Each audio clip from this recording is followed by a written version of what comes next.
Okay. I have 69. Alex, people in the waiting room. Just Darren. Okay. Make him wait. Oh, and Sue Ellen. I'll let Sue Ellen in. Yeah, go ahead.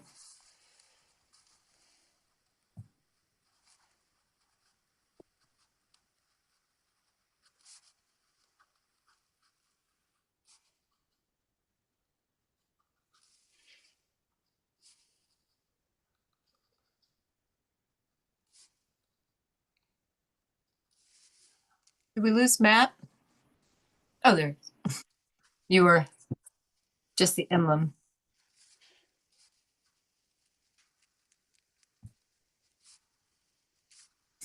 Ugh.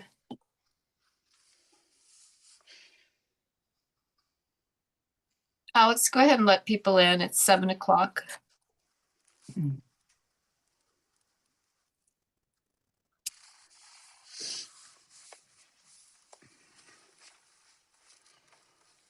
Okay, everybody's in. Okay, great. Oh, it's Ezra. Okay, good. Hello. Hello. All right. I'm going to call this meeting to order. This is the Town of Kensington Town Council meeting for Tuesday, February 10th, 2026. First item on the agenda is the moment of silence. Would like to lift up the Wooten High School. We'll get into it later, but one of the speakers today at the hearing that Nate and I attended, his son attends Wooten High School, and you could tell that he was pretty upset about what had happened and, you know, the fear for his child. So let's lift up the Wooten High School community. Anybody else? No. Okay, well, if we can bow our heads for a moment.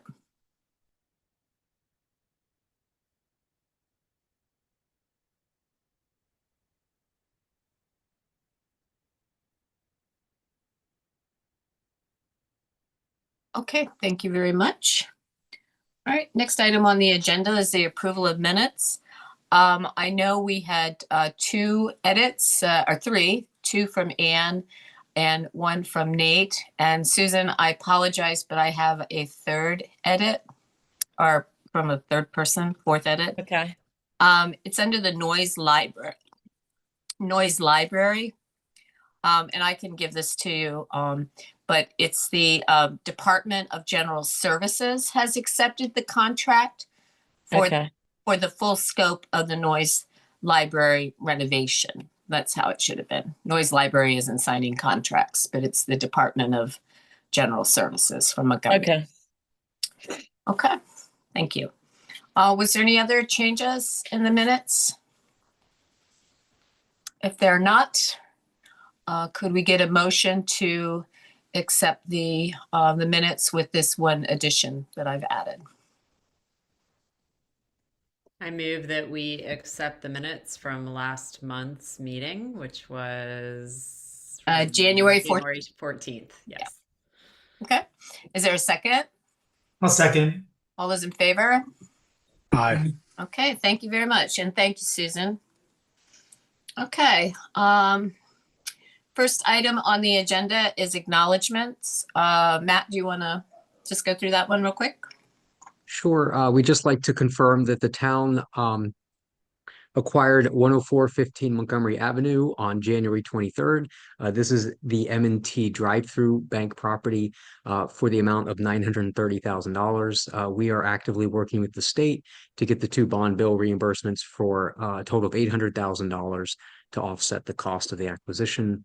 And as you all know, the bank became very handy for us. It became our dump site for all the snow and ice. So. Yeah, I don't think that was on any of our minds when we were purchasing the property that we would be using it for a snow dump. I think it was all about parking and things like that. So it really was at the right time at the right place. So just so you know, we had talked to Jason today, and there were 85 dump trucks unloadings at that site. Nate, I think I underestimated this morning when we met up, or this afternoon, but no, it was 85 dump truck loads. So, and without that property, we wouldn't have had anywhere to put that. Okay. Any questions regarding that acknowledgement? Okay. B, the acknowledgement on the WSSC meeting. Sure. We will be sending out a flyer. It's clear, but to the community, WSSC will be holding a public hearing on Tuesday, February 17th, with regards to the sewer main repair along Silver Creek near the intersection of Kensington Parkway and Frederick Avenue. So you will be receiving a postcard. The announcement was also within the agenda and documents sent out yesterday to the public, and we'll also include it in our next e-blast. Yeah, it's posted also on the town website. I believe the postcard was being mailed this afternoon or yesterday afternoon, correct? And the e-blast will go out Thursday morning, which I can then forward out to the listserv. It does have the link actually on there. It takes you to the WSSC site, and you just click on current projects, and it'll be by its date. So it's not actually on the site yet. So you just keep checking. I think by Thursday, it should be on the site then. So it's just lifting up meetings and disposing of them as they get through them. Any questions? Okay, all right, let's move on. Number 2, the Clem Kennedy Park Eagle Scout project proposal. Ann? Yeah, thank you, Mayor Tracy. I want to give a little bit of background before introducing Ezra Barden, who's joining us tonight. As some of you know, the Greenscape Committee has worked with a few different sites to bring native plants into the community so that we're supporting our ecosystem, and also Sustainable Kensington has an interest in having more native plants and pollinator gardens in our town to also support the ecosystem. So when Ezra Barden approached Mayor Tracy with interest in an Eagle Scout project that could bring some native plants and pollinators to the town, we thought it would be a good opportunity to explore this. So Allison Oppenheim, one of our Greenscape Committee members, and I met with Ezra just before the holidays to talk through the project and walk around town with him to look at a few different potential sites, including the rain garden along Connecticut, a couple of other areas, and shared some information. And he's gone off and done some research and is proposing to put in place a small pollinator garden at the very far end of Clem Kennedy. So not actually in the main part of the park, but like behind the bird sculpture that Jason Swain has up against the back of the creek, where it is a sunny spot. We would, I believe, be able to have town staff help with watering, but we are asking for some support from the Boy Scouts for the initial installation and maintenance. So I'm happy to introduce to you Ezra Barden, who's going to share a little bit more about the project and help answer any questions. Yes, thank you so much. So first, I visited the site today, and so I kind of like scoped it out, and I think like we need to decide a little bit on how big we want it to be, because near the bird statue to the creek, I don't know if like we wanted to make it around the bird statue or next to the bird statue. And another thing, I have a list of materials and supplies, and I'm thinking that like most of the supplies we can get the troop and like my family can have, because it's like shovels and stuff. And we're gonna need mulch, compost, maybe some wood chips for like a path. And we had a good idea to put logs as like a barrier for the garden. And so for the plants, we were thinking because it is a mostly sunny location, we could plant like wildflowers such as butterfly weed, false blue indigo, foxglove, beard tongue, New York ironweed, hollow Joe pieweed, rose mallow, and black-eyed Susans. And another thing is some other ideas we could possibly do, depending on like the town's needs. Like a rain, we could possibly do a rain barrel for the garden's water supply. Um, Maybe if there's like room in the budget, like a bench to sit on. And another thing that I thought was maybe QR codes that the community could scan and learn more about the native plants. And yeah, that's pretty much it. Is there any questions? I have a quick question. Yes. Are you working? It's always been my understanding that Eagle Scouts do they have to raise money for some of this work? Are you able to do that, or is the expectation that the town would be paying for all this? Mhm. Good question. I need to talk a little bit more with my troop. I think there's a possibility of fundraising on my part. I'm a little bit. I also don't know is if there are plans that the town is willing to finance this, or if this is something that me and my fundraise, if I should fundraise and plan myself. Yeah, just check with your scout leaders. You're in 439, correct, Ezra? Correct. Yes.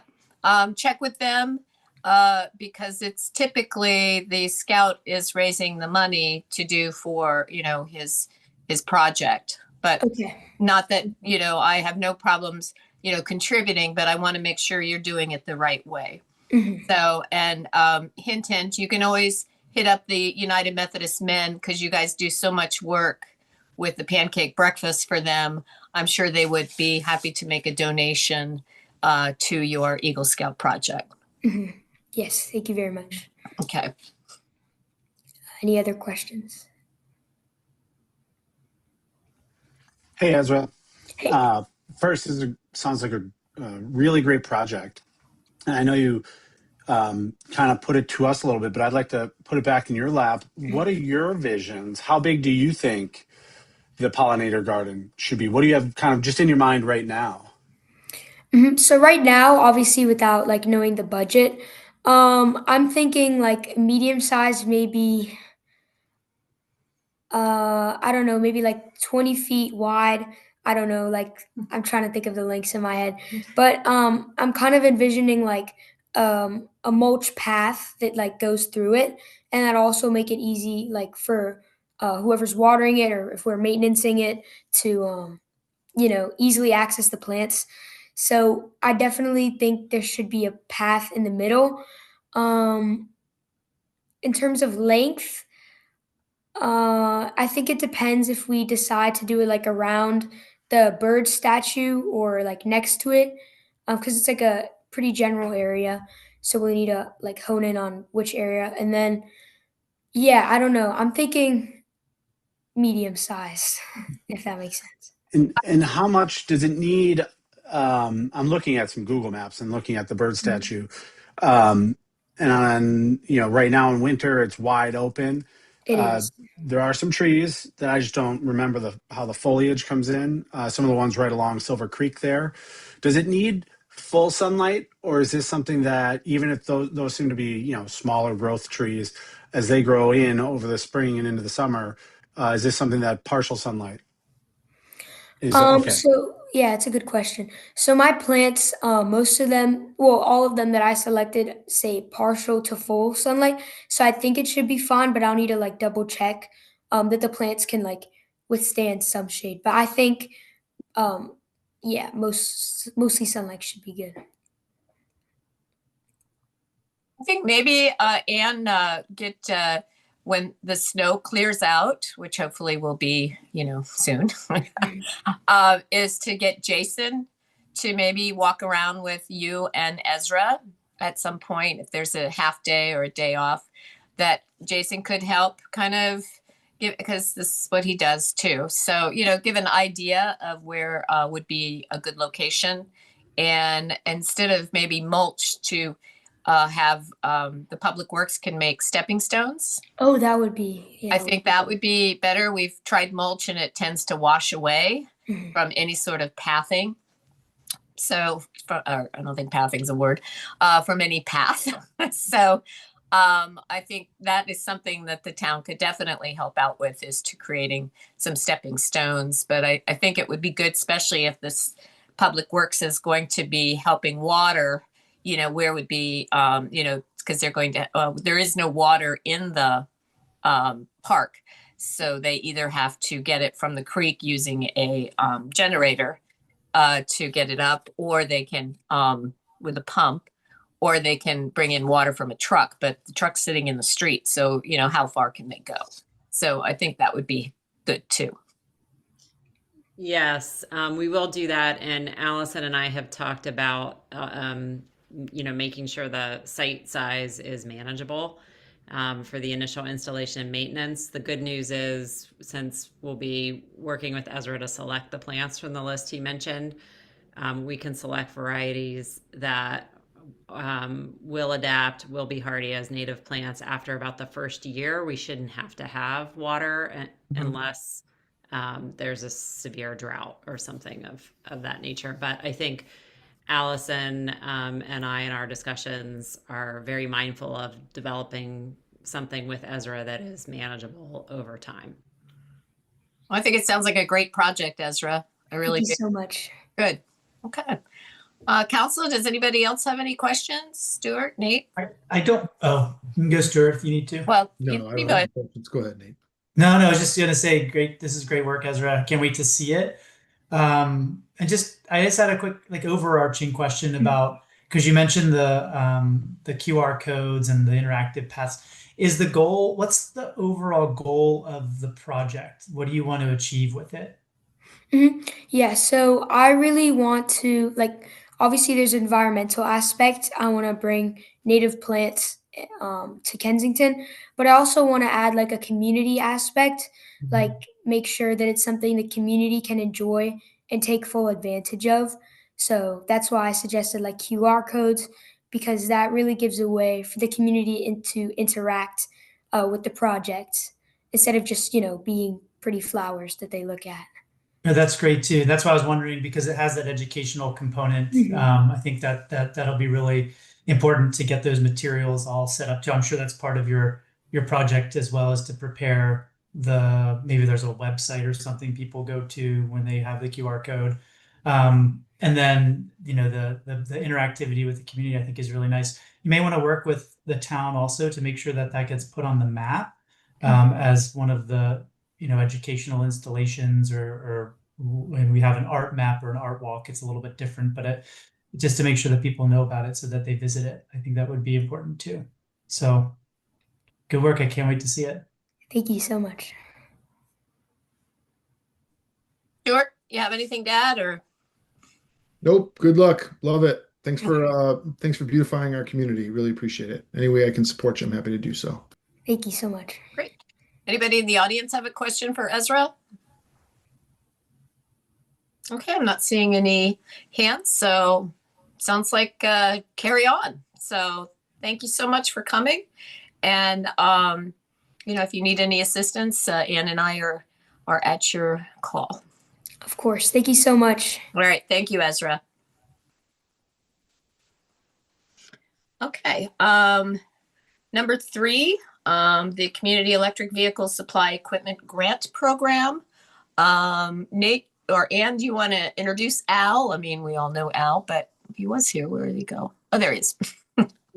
Sure, I'm happy to. So those of you who closely follow our town council meetings will know that last month we had Al join us for a discussion about an upcoming grant opportunity at the state level that would provide funds that would enable us to install additional EV charging infrastructure in the town.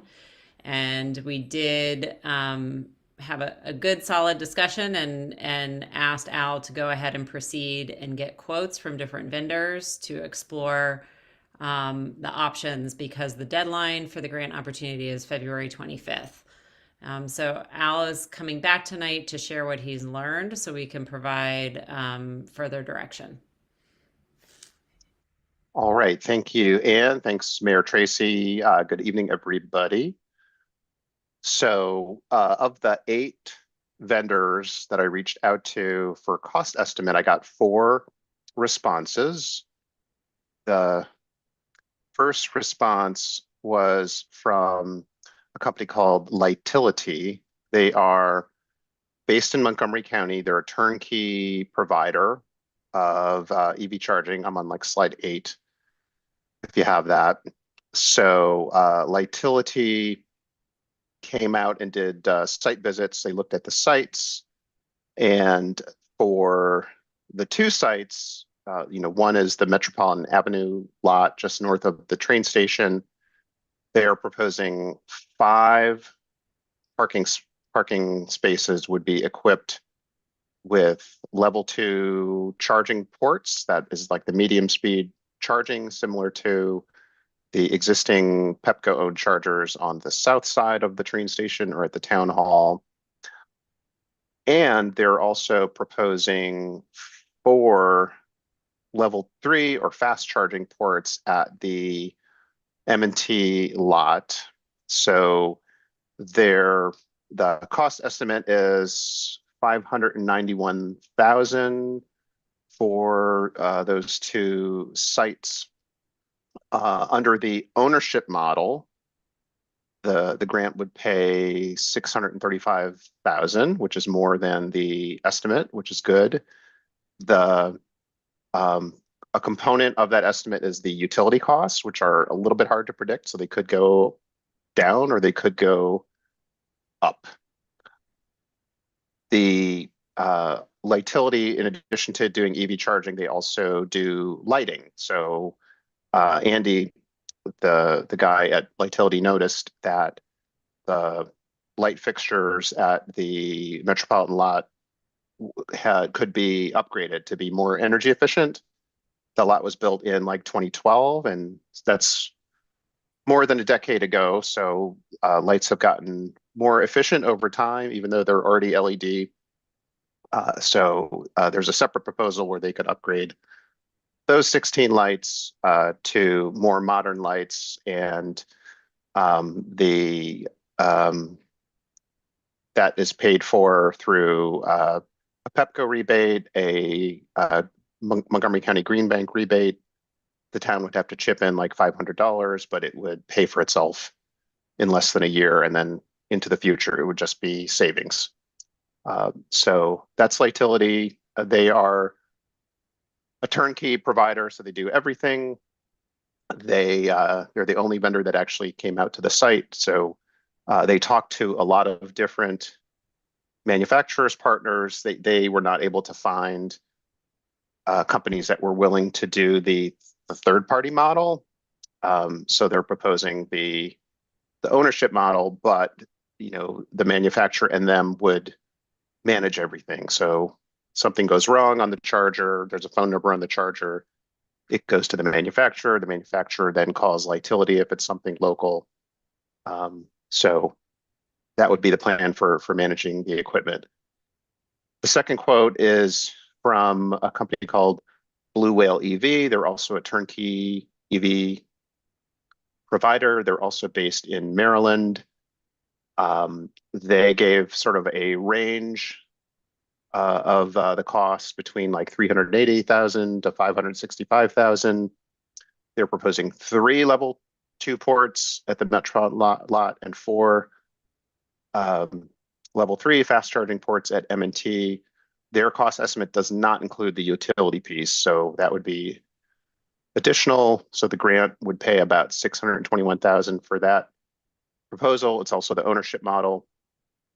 They did not do a site visit, and they do want the town to sign a non-binding letter of intent before they can do a firmer quote with drawings. Lightility did provide some sketches for the sites there. Third company is called Powerall. They're out of town. They gave a cost estimate for 6 ports at Metropolitan, 2 low-speed level 3 ports at M&T lot, and but again, they didn't visit the site, so you know, the confidence in that estimate level, you know, is not as high as others that did visit the site. And then finally, the last vendor that responded is Tesla. This would be just for the M&T lot. Tesla does sell their equipment. They used to just manufacture it for themselves, but now they sell it. So their estimate was between 300 to 500,000 for 4 Tesla supercharger ports at the M&T lot. The grant would pay about 600,000. You know, the town would own the equipment. Tesla would manage it. It does include a 97% uptime guarantee for 10 years. They want the town to sign a non-disclosure agreement before they will give firm pricing. And then on the next slide, slide 9, are the grant requirements, which it's basically a 5-year grant period. They require the equipment to be brand new. It has to have a 5-year warranty. And then they want quarterly reports. The quarterly reports are basically designed so that the grantee can prove the uptime. They want 97% uptime. So that can be fulfilled just by giving them a login to the dashboard for the charging equipment, or if not, like emailing them a spreadsheet every quarter. Something goes wrong, something breaks, they want the equipment repaired within 15 days. And they require a phone number be posted on the charging equipment. So if somebody has a problem with payment, their credit card doesn't work, the charging equipment doesn't work, they have some place to call. They want you know, accessibility and ADA compliance where feasible. There's some guidelines for that. So that is basically what I came up with from the vendors. We've also been talking to some private property owners who may be interested in taking advantage of this same grant in town, such as the Concord building and possibly the Warner Church. So that could result in separate grant applications for them. There was also a Maryland Public Service Commission order that came out on, I think it was the 29th of January, that approved some utility incentives too. So those are not fleshed out yet, but there may be some additional money available through the utility incentives that could sort of sweeten the pot here. So at one point, when Lightility was looking at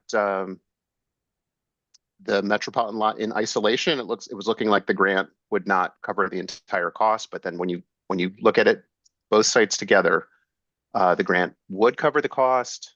So Andy had contacted Maryland Energy Administration, found out that there's this other component of the grant, planning grant, that's available to local governments, that if we had 4 sites, that it would be unlock some additional funding, but that may not be needed because you know, looking at the M&T lot and the Metropolitan lot together, it looks like it would fully cover the cost.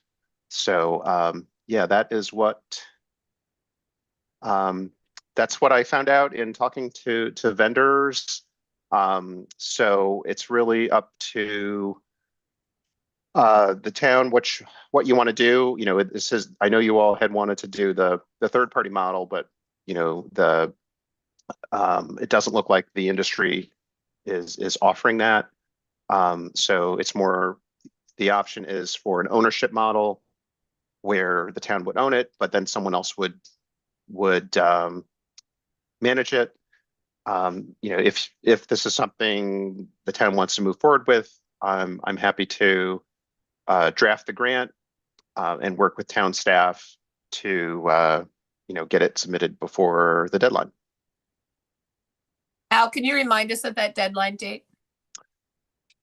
The deadline is February 25th, I believe. Yes, that's right. And the grant is, there's no obligation, unless the town were awarded the grant and then you sign a grant agreement. But until that time, there's no obligation.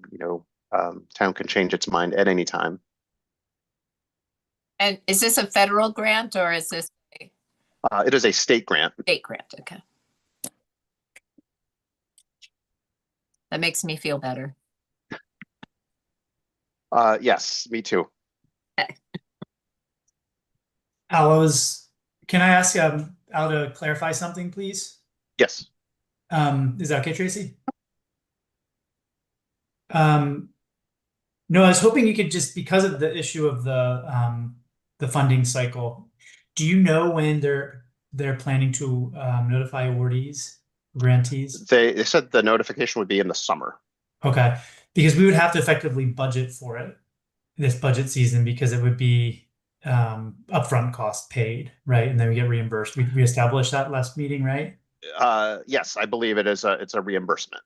Okay, just to flag to everybody for budget season here coming up. If we're going to do this, there's a pretty significant cost, so we'll just need to make sure to account for it.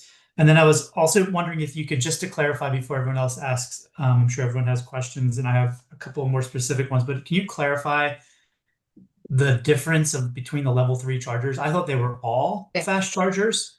But you had some were 50 kilowatt, 150 kilowatt, then you had DCFC, 300 kilowatt. I thought that meant the equivalent of like a Tesla 3 charger.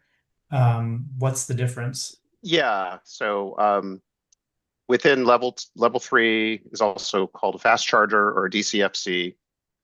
Those are all synonymous. There's different levels of power. So the lowest level of power for a level 3 fast charger is 50 kilowatts. Most modern fast chargers, will put out like at minimum 150 kilowatts.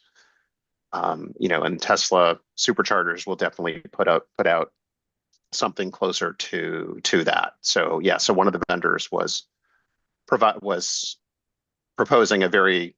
the lowest level of level 3 fast charger that's out there. Okay, sounded a little bit of an oxymoron, so maybe it's not Yes. even that fast. Okay, that helps to clarify. But DCFC is equivalent of like a 300 kilowatt hour, a kilowatt. So DCFC is synonymous with like level 3 or fast charging.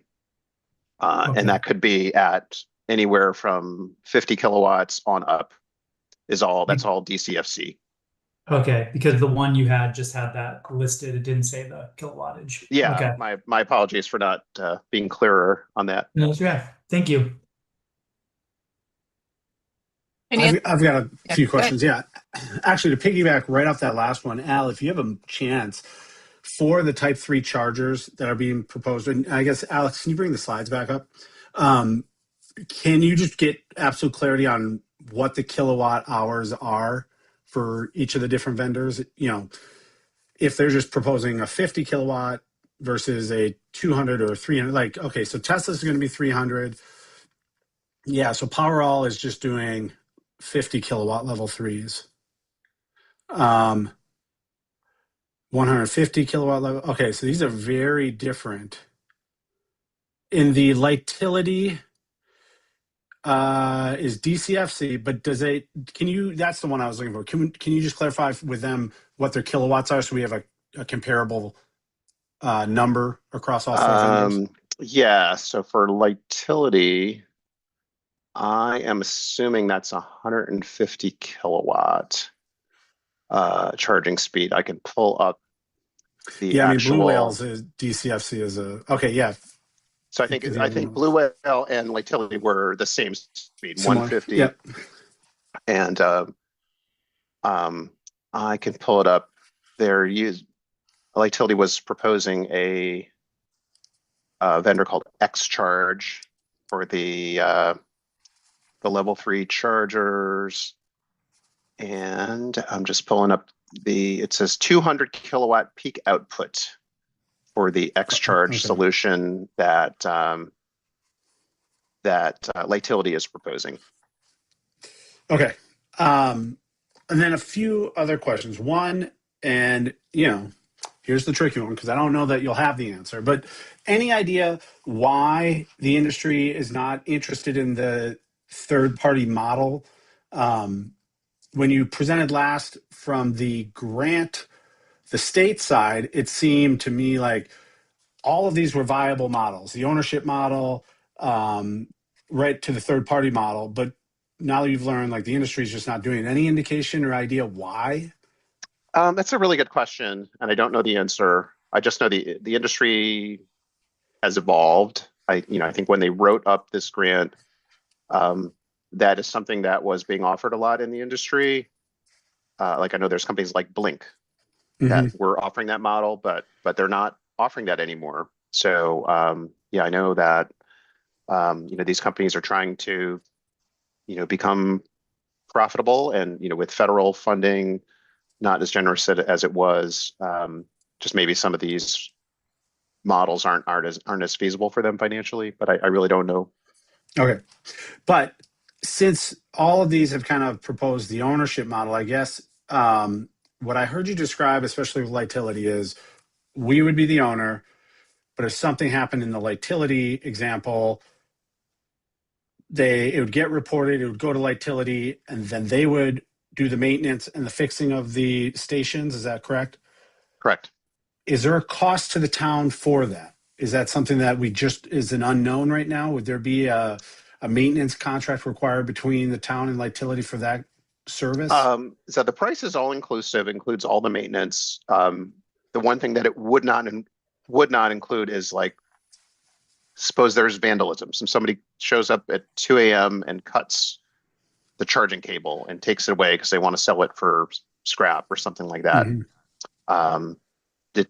The doesn't include something like that. So that's something the town would have to pay to replace the part in that instance. But any kind of other ordinary maintenance is included in the quotes. Okay. And then in the quote, again, specifically from Lightility, it looked like the O&M was for like a 5-year period, including like the software cost was the thing that caught my eye. What happens after 5 years? Any idea? So after 5 years, then there would be a software. Of course, the town is getting revenue from these EV chargers, but after the 5 years,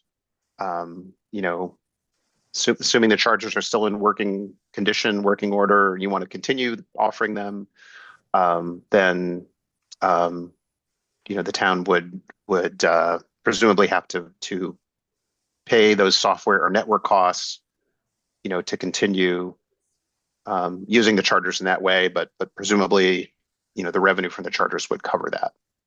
Okay. I just have a couple more.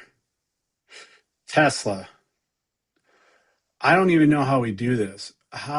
Maybe Sue Ellen, how would the town sign a non-disclosure agreement to get the firm proposal, which we would then presumably bring back to a public meeting and discuss in a public venue? How would we not? I mean, I don't know how we would not. If they're saying they won't give us pricing without a non-disclosure, that means we can't disclose the pricing, but we're a public government. Yeah, I was curious. We would have to. Yeah, we're going to have to discuss it. Yes, you do, and it has to come out of the budget. You know it.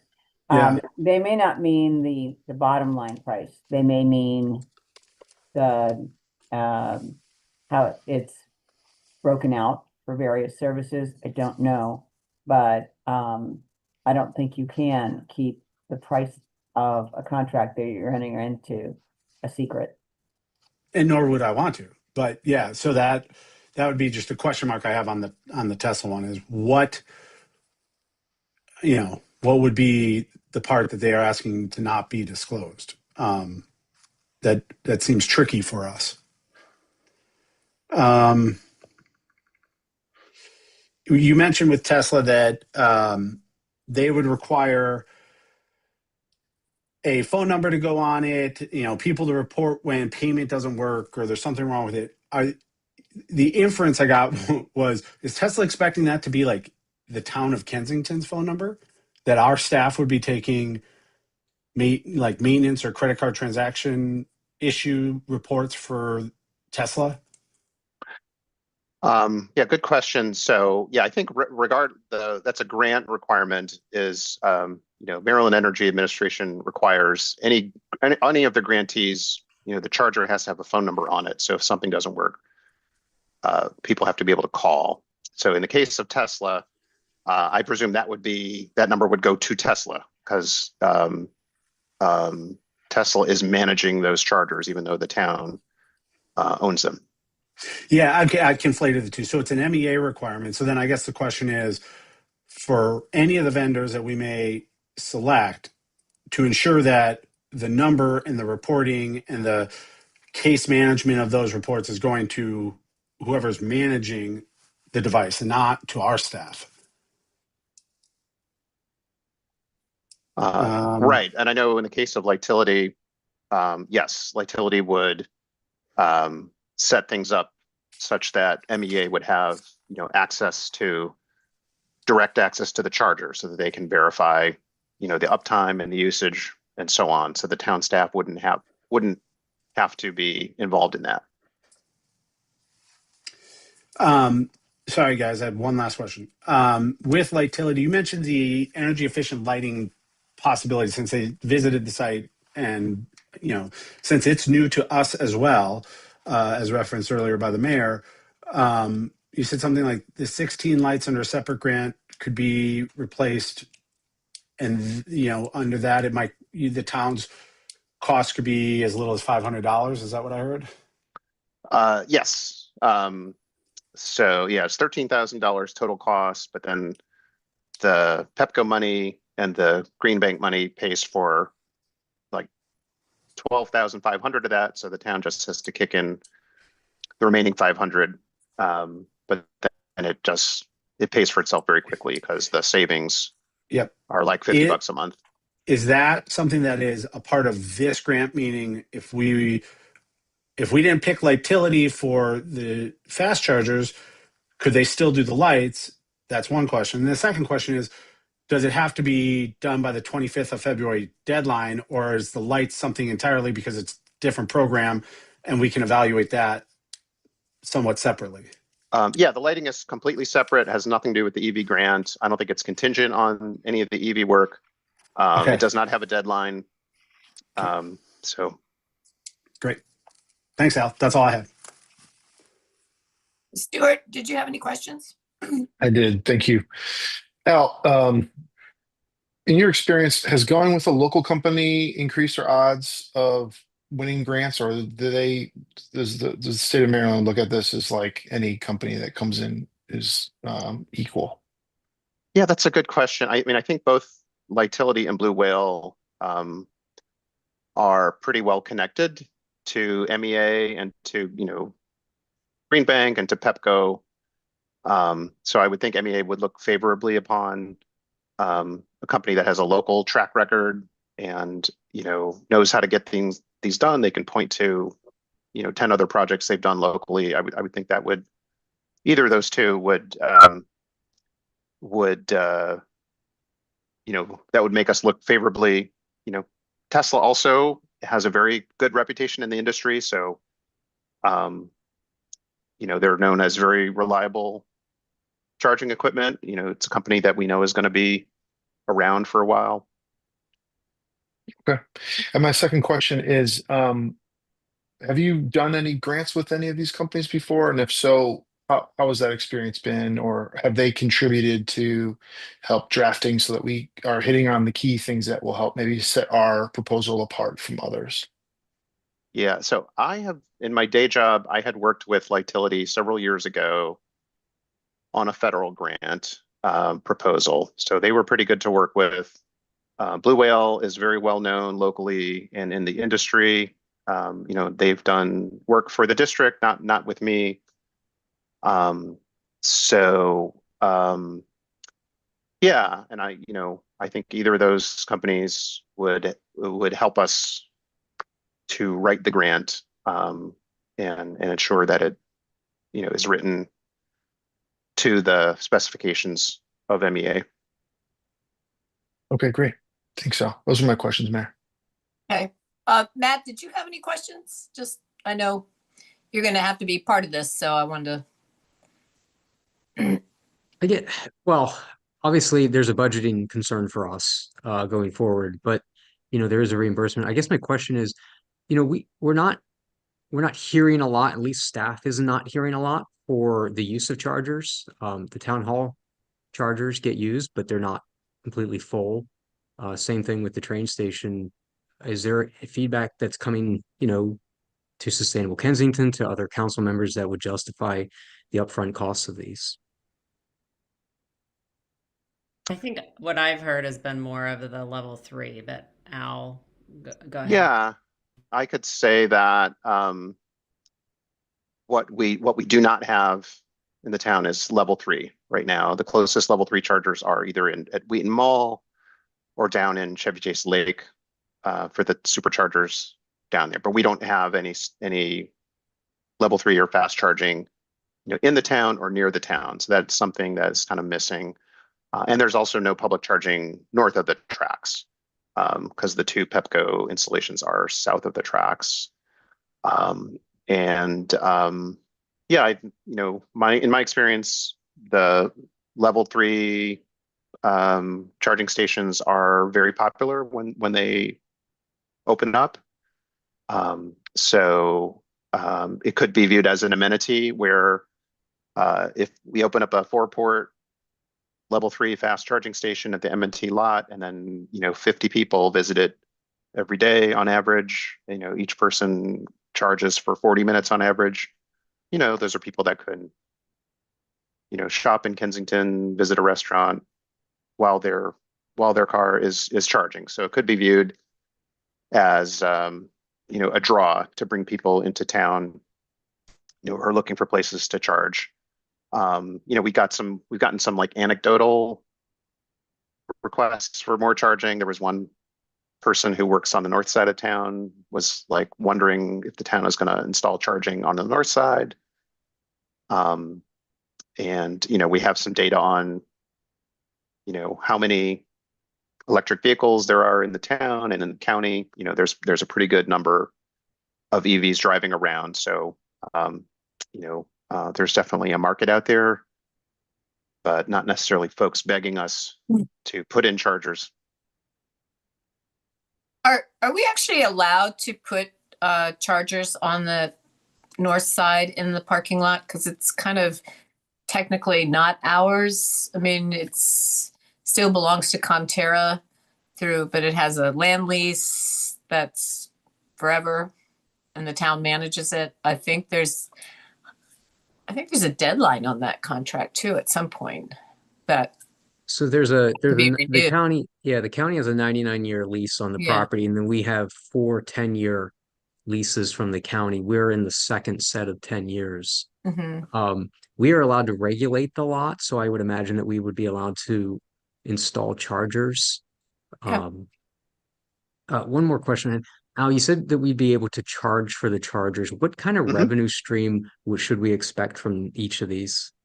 Yeah, so I think the market rate for level 3 fast charging is like about 60 cents a kilowatt hour. So another project I'm familiar with, they opened up a 4-port fast charging station. So it's probably bringing them about 8 to 10 grand a month in like net revenue. Level 2 chargers are not as profitable, but then the cost of electricity is lower for level 2 as well. So for those, I wouldn't necessarily expect those to be like a big money maker, but presumably there would be, they would pay for themselves in terms of covering any kind of incremental costs, electricity, any other maintenance expenses that aren't anticipated. And I'm sorry, could you repeat how much the grant is for, the total of the grant? Yeah, so the grant is based on how many ports that you're installing and what charging speed you're installing. So the greater the number, like for a level 2 charging port, it's $7,000 under the ownership model.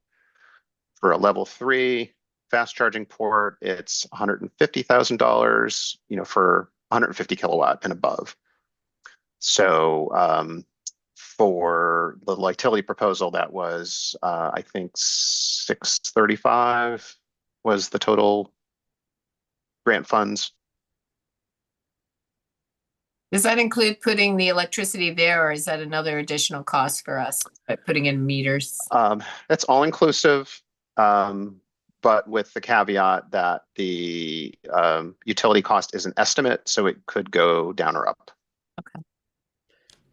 The Metropolitan lot, there is already electricity there, but the M&T lot, would require a, new service, probably a Pepco pad-mounted transformer, big green box on a concrete pad on the ground, because of the amount of electricity that's required there. Okay. I do want to open it, Ann, go ahead, but I just have one other question. Al, from when we last talked, there's some new information about Litility's proposal. So it's gone up in terms of number of ports, the 5 on the north side and then 4 at M&T lot. And so my question is, could we reduce that and still come out ahead with the grant funding? How much, if we wanted to have 4, 3, level 2? Yeah, so the level 3 150 kilowatt rebates are very generous. So, if you, and the level 3 is sort of subsidizing the level 2. So you could definitely go down from the 5 to like 4 or 3 or 2. But if you decreased on the fast charging side at M&T, we would probably get into a situation where it's not, the grant money is not covering the project cost. So that was one of my questions, was because I think that one of the concerns on the north side is just the amount of space it would consume for I mean, I think all those spots are usually filled for the train commuters, right? So I think one of the concerns is that if they're not being used and they're reserved for, for EV charging, maybe we'll want to reduce it to, and it's good to hear that you think we could reduce it and they would still be interested in the proposal. Because I think most of us, right, maybe I don't want to speak for everyone, but I think I'm certainly interested in the level 3 chargers. But I know that those level 2s are used at the Mark station on the south side that are currently there, when people just plug in and they get on the Mark and then come back and, then their car's charged. I think that offering that option on the north side would be helpful, but I'm not sure we need 5. I actually had two quick questions, Tracy. Is around the revenue sharing. I was going to ask what Matt asked, how much it could generate, but I also know that we're responsible in that sense, unless I misunderstood, that we're in charge of setting the rate too. Is that right? And so how much expertise do we need to do that? Is it kind of like a spot market? Does it change like frequently, or do we, we just set it and it stays that way? Because how do we have that knowledge for like how to set the rate? Yeah, I mean, you definitely want to cover the cost of electricity, because each of these charging stations is going to get a Pepco bill, so you want to cover that cost. And which changes though, right? It changes by the month. I think it's pretty predictable once there's like a pattern of usage. I think the cost of electricity gets pretty predictable. So do we know what that cost per kilowatt is? I believe it's around 40 cents a kilowatt. Okay. Once the charging station gets, a decent amount of utilization. Because the other thing I'm thinking, Nate, to your point, sorry to jump in, is I'm talking about the fast charging. The other thing about being competitive though is we have to price ours in competition truly with the other fast chargers around. And I'm looking in my Tesla app right now, and that's the only data I have available. But the fast chargers at Chevy Chase Lake and at Pike and Rose and even down in the Elm Street Garage in Bethesda all have a rate of 43 cents per kilowatt hour for peak time. Off peak, they charge 23 cents per kilowatt hour. The Chevy Chase Lake ones are they're about 250 kilowatt per hour charge rate. Pike and Rose, ironically, does have a meter. There's a 72 kilowatts. That's their DC, their type 3 rate. So I don't think we can, I'm going to speak for myself as a EV driver. If I had a map and it showed me nearby, especially if I'm coming off 495, I can go south a half mile and it's 43 cents per kilowatt hour, or I can go north a mile, really not much of a difference, but it's like 60 cents per kilowatt hour. I'm going to go south. So we have to be competitive with the other type 3 chargers around us. And that seems to be at a maximum 43 cents per kilowatt hour. Yeah, you can go on to like either PlugShare or apps and things and find out like what's the going rate at the Wheaton chargers or the other chargers around to figure out what is the market price, and where do you need to. And I think that's what gets us to just being realistic. These aren't profit centers necessarily.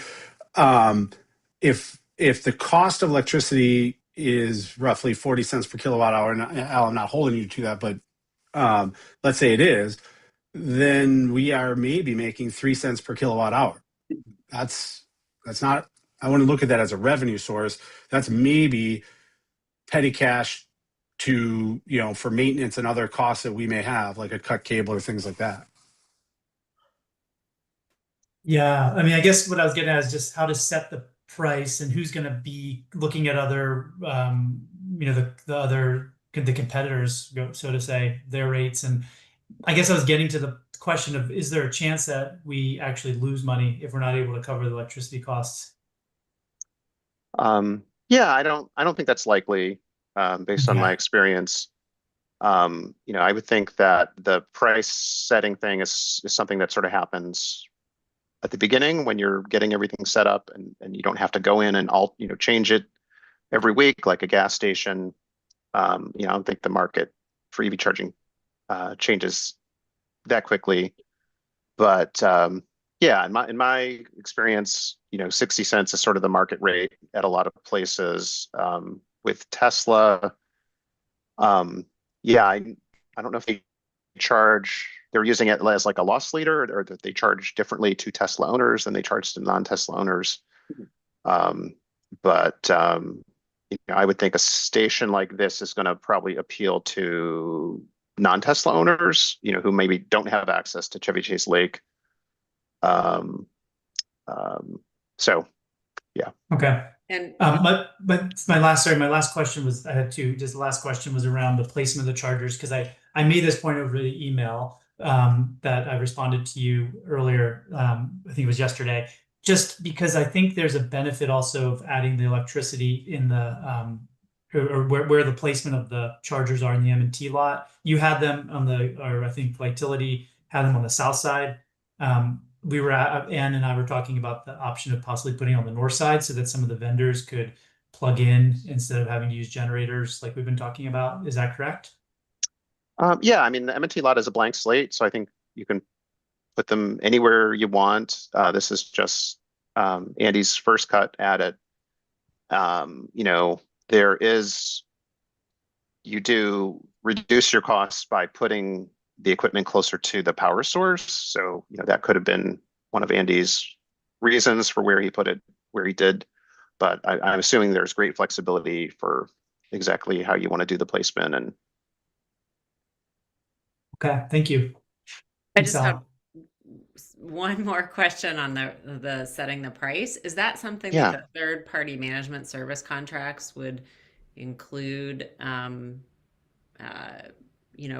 working with us to determine the price, set it, and manage the collection? I'm not sure how that works.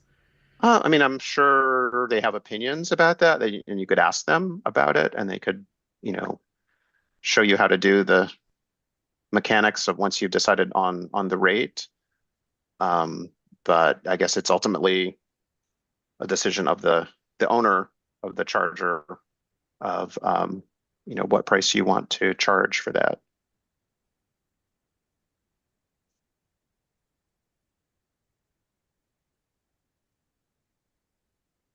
We're good? Okay, I'm gonna open it up to the public. Darren, I see your hand. Go ahead. Hey guys. It looks like we have 2 weeks, and I'm wondering what has to be decided within the next 2 weeks, because I mean I'm on my second EV. I love it, but I charge it at home almost exclusively. Although I have used the existing level 2 charger at the train station. I can't imagine devoting more parking spaces to level 2 charging, because we already have 8. And for the level 3, we would at some point have to decide on the allocation between CCS, Tesla, and Chatamo. And I don't know if that has to be decided in the next 2 weeks, but I certainly think it's a good question for the town to consider. We just bought this M&T lot to make sure we had adequate public parking, and now we're talking about taking 4 spaces out of commission 24/7 for the purpose of charging electric vehicles. And I'm just not sure if that's, we obviously want it mostly to be used Saturday mornings, but they're going to be out of commission on Saturday mornings as well. And I just don't know if that's a good use of 4 parking spaces. And it seems like support for EVs in Maryland is waning. They took away the HOV exemption. They've imposed a $250 a year surcharge on EVs. So I'm just not sure that the demand for charging is going to grow as opposed to decline. And I guess my question is, how much of this has to be decided before 2 weeks from now, versus you say we can put in for a grant and then walk away from it if we get it. But we've done that before, and it's a little embarrassing. And I would like to know how locked in that proposal would be. So. Okay. Nate or Ann, do you want to address that? Well, I'll address the 4 spaces. I don't, I would agree, and we heard this in last month's meeting from some of the public commentary, that level 3 is the higher priority, given, the number of level 2 that we have, and the fact that level 3 is just more popular, and it's a gap in what we have. But in terms of looking at it as 4 spaces lost, I don't see it that way. I mean, we already know that with the M&T lot, at least from what we've heard from Matt before, we're expected to gain quite a few more spots than are even there now once it's redesigned and restriped. I view it as sort of a net attractor to that space, and for people to be like, oh, perfect, I will go to the farmer's market for the 20 minutes while I'm charging, or I will run, in down the street to any number of our businesses. So I don't view 4 as being a significant number. I do think your question about what are the most critical decisions that we have to make now for purposes of a grant application is a good one. Yeah, I don't have anything really to add other than I agree that to me the question, I mean, it's a good point, Darren, but to me the question's about how many, if any, level 2 chargers on the north side to make it a little more equitable for where level 2 chargers are distributed, because people use them, but it is a little bit, I think it's a little bit behind the curve to be installing a lot of them, because they're not as popular. People want the level 3s. But I do see it as an overall benefit to the town to have a couple of those slots in M&T utilized. I mean, maybe Matt can give us the estimate of, I thought it was 27 spaces or something that would be in that lot. So to me, that's I could be wrong with the number, maybe Matt can clarify, but I think it's worth attracting people who aren't normally coming to the town. It provides an amenity where we don't have that ability to charge at level 3 yet. Darren, I'm going to make a comment. One, I think they don't have to be. I think that two things can happen simultaneously. I think I can park my car and charge it at the same time. And I don't think it's necessarily a loss of spaces at the M&T lot. I will admit, with everything the other council members have said, and what Marshall Presser said it last month, I do think our focus should be the level 3 chargers. But now what I'm having trouble wrapping my brain around is what we do on the north side, because those are right now predominantly spaces used for commuters to take the train. And a level 3 charger, unless we, and even a level 3 charger at 50 kilowatts per hour, that's going to charge most vehicles in a couple, maybe 2 hours. It's not compatible with a commuter lot. But putting in a level 2 charger, the use of that north side lot, it is usually full every single day. Now I get it. We also have more than commuters.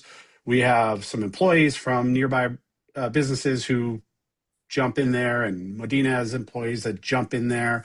So I'd like to see the focus be level 3, but now I'm somewhat perplexed with, would a level 3 work on the north side lot?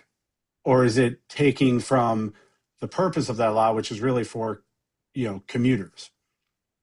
So I don't know, Ann and Nate, if you guys have given that some thought. No, that's what I was thinking too, because people aren't going to be able to they're not going to move their car. They're going to charge and it's going to sit there, and they're going to take up one of the charging spots for people who would want to kind of cycle through there a little more quickly. I'm also not sure that the amenities are there too for level 3, but you have to walk a decent distance to get to them, right? And I think that's one of the attractions of the level 3s is that you kind of get out, walk around for like 20 minutes, and then you're back in maybe 30 minutes. We have more amenities that are coming on the north side there, but I think it's a little further away than the M&T lot. Is the Kensington Parkway, that lot on the north side, an option? It doesn't have electricity, but you can always get electricity. It's an option, but it doesn't have any electric service. So yeah, I know. I also don't know. Yeah. I feel like if I went there, I want to get out of my car to go visit a shop. Even going up the block to Lorde Shopping Center seems like a world away. I don't know how Medina would feel. I also don't know that, if, correct me, Matt, the street parking on St. Paul Street next to the new cafe between that and Ayoub, those are town controlled spots, correct? Correct, yes.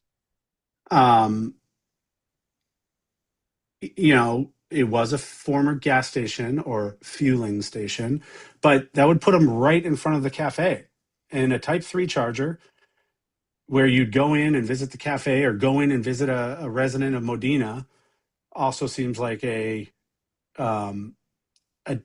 maybe a better fit for me mentally than the commuter portion of the lot. But I know that those spaces, like all, are somewhat in high demand by Medina employees. Well, another option would be at the new Public Works building, but that's obviously still a few years away, but it would be helpful to have those chargers if we ever got electric vehicles as well. So, and it would simply be designed where you pull in, to add, because we're thinking about adding parking spaces there anyway, and just pull the fence back, and that would be, public parking with the charger.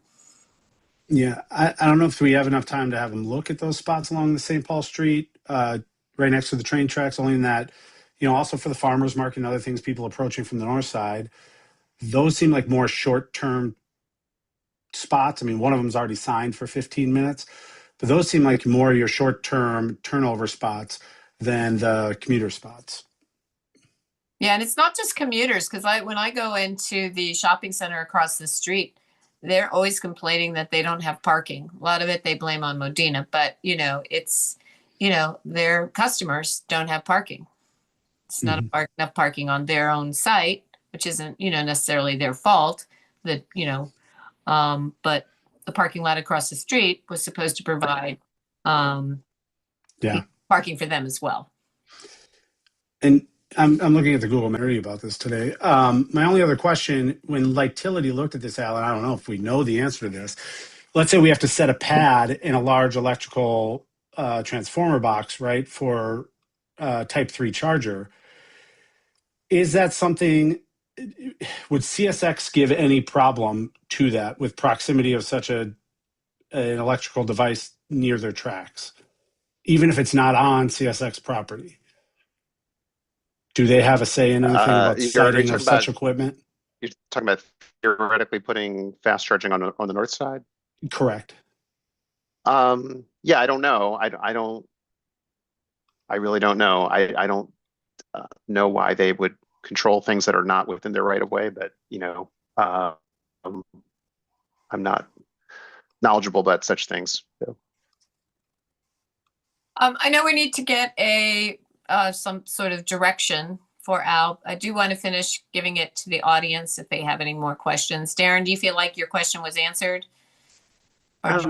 Yeah, no, I do appreciate the focus on level 3. I'm just, I guess I would want to know if the level 3 at the M&T lot can be a standalone proposal as opposed to needing to tack on some level 2 or level 3 elsewhere, because it seems like we don't need that much. It could be a standalone proposal, yeah. Yeah. Okay, thank you. I didn't hear anybody address the question of, do we need to have a proposal for the allocation between CCS and Chatham and Tesla before the... Yeah, that's a really good question. So in my experience, a lot we put in, we did all CCS, and it's been very, very popular. Because I think Tesla owners tend to go to Tesla stations and non-Tesla owners tend to go to non-Tesla stations, although that's changing over time. The Tesla equipment has like built-in both a Tesla connector and a CCS connector. It has like a built-in like adapter. It's called a Magic Dock. So that's one of the features of the Tesla supercharger equipment. All right, thank you. I forgot to say I live on Farragut Avenue, everybody. Thank you. I was wondering if you were still there. So Montgomery County Department of Transportation is still putting in CHAdeMOs. So that's not what I would choose, but that's what they're doing. Okay. Does anybody else in the audience have a question?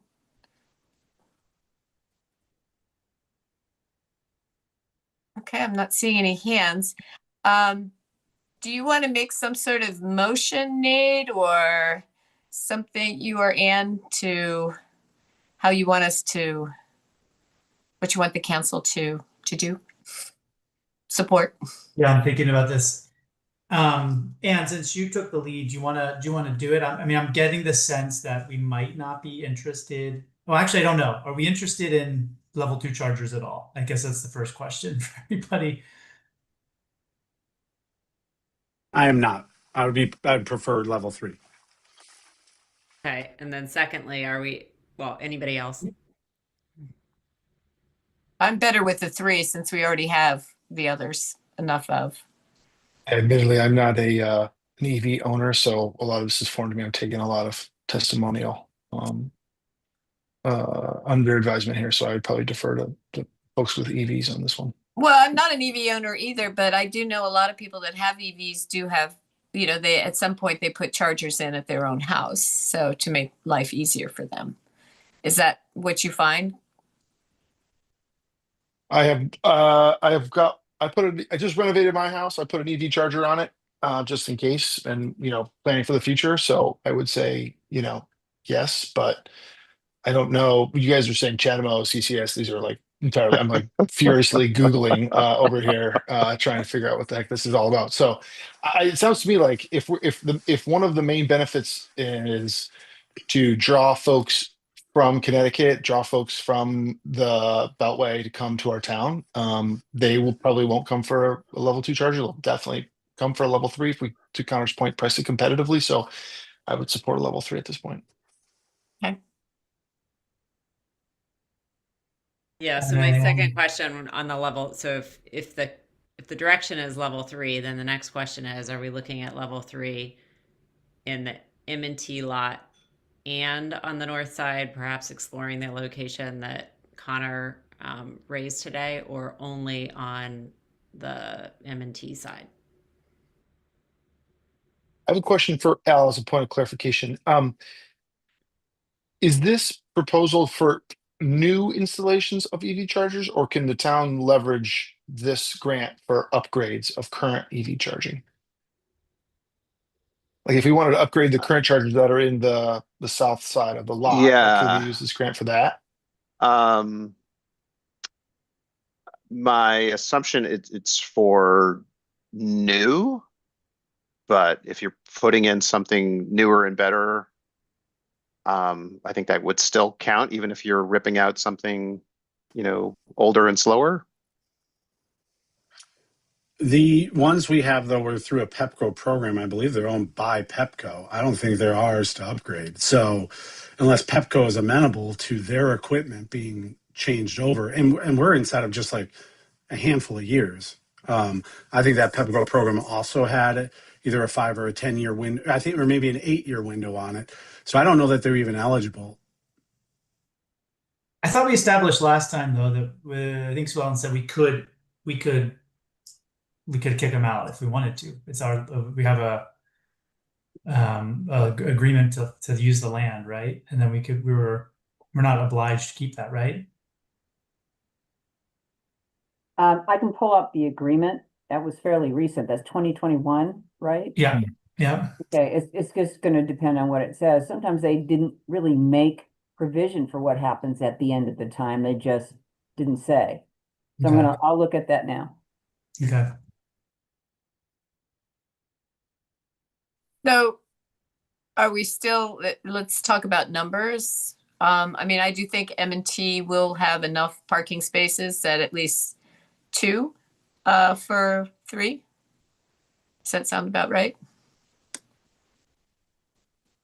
I think the I quote thought for 4. Was for 4 before spaces? port. Yeah. Okay. But that doesn't get you anything over on the north side. Yeah, so that was my question. Is there interest in also putting level 3 on the north side? And if so, it's the location that Connor described, exploring that versus the commuter lot. North side resident here. I would love to have charging on the north side. I think if we can put 2 spots for charging, they don't have to be right up front near the train tracks. They could be somewhere else. The Connor's point well taken about going to in front of the cafe would be great. Love to have some charging so that we folks don't have to go all the way around to get down there, if possible. Even at St. Paul's Park, if you put at St. Paul Park, I know a number of folks are dropping off their kids over at the school regularly. I don't know if we want to open that can of worms, but there's electricity there. There's plenty of parking up there too. Yeah, I mean, I don't like that idea at all. From what I heard, we already have 1 spot available, Stuart, on the north side. Just you have to be out of town. Because that's not my jurisdiction. I don't have any cognizance over that. Not yet, anyway. I do think I'd love to know if the St. Paul Street spots in front of the cafe are viable. I think those are more interesting. There's already ADA compliance. There's already ramping. There's already a handicap spot there. All those things that the program requires. It makes those more spaces kind of designated to be turned over, which I know is not. There's some challenge with that happening now. I have, as I've already stated, some reservations about the spaces that are more for commuters. If we take up 2 or 4 of those, I think that's a real pain point for the kind of commuter side of that lot. I know we have power at St. Paul Park. There's very few spots as there is. And I learned before I got my EV from my former council member who has already espoused his love of EVs, the term of being iced out. And I feel like that is something that would happen routinely during peak and like good weather times at St. Paul Park. I mean, the park is doing, I mean, it's used. It's what I love about it. The park is used so much, but people are lazy and somewhat indifferent. And I feel like people would just park there. People not charging would just park there and then kind of invalidate the whole purpose of having a charge spot at the park. That's my concern, just because there's so few current parking spots at St. Paul Park. Just keep in mind, everyone, if we do more level 3s, I think that'll increase the grant to the cost to 900,000. Is that right, Al? It's quick math. And would we be eligible for that? Yeah, I mean, the grant is pretty flexible. So I could ask vendors to assess, that those spots on St. Paul Street close to the tracks for what might be possible. Maybe, there could be like a lower speed level 3 there might be feasible. The vendors might be able to tell us what is possible. But we'd have to look at the math on the grant to see what it pays. For example, it's $150K for the fastest of the level 3s, but for like a 50 kilowatt level 3, it's 65 grand. For a 18 to 49 kilowatt, it's 20 grand. Yeah, so we'll just have to talk to vendors to see what's feasible. Could we come up with something that would, where the grant would, cover all the costs.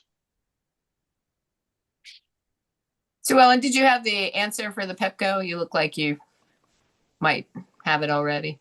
I do.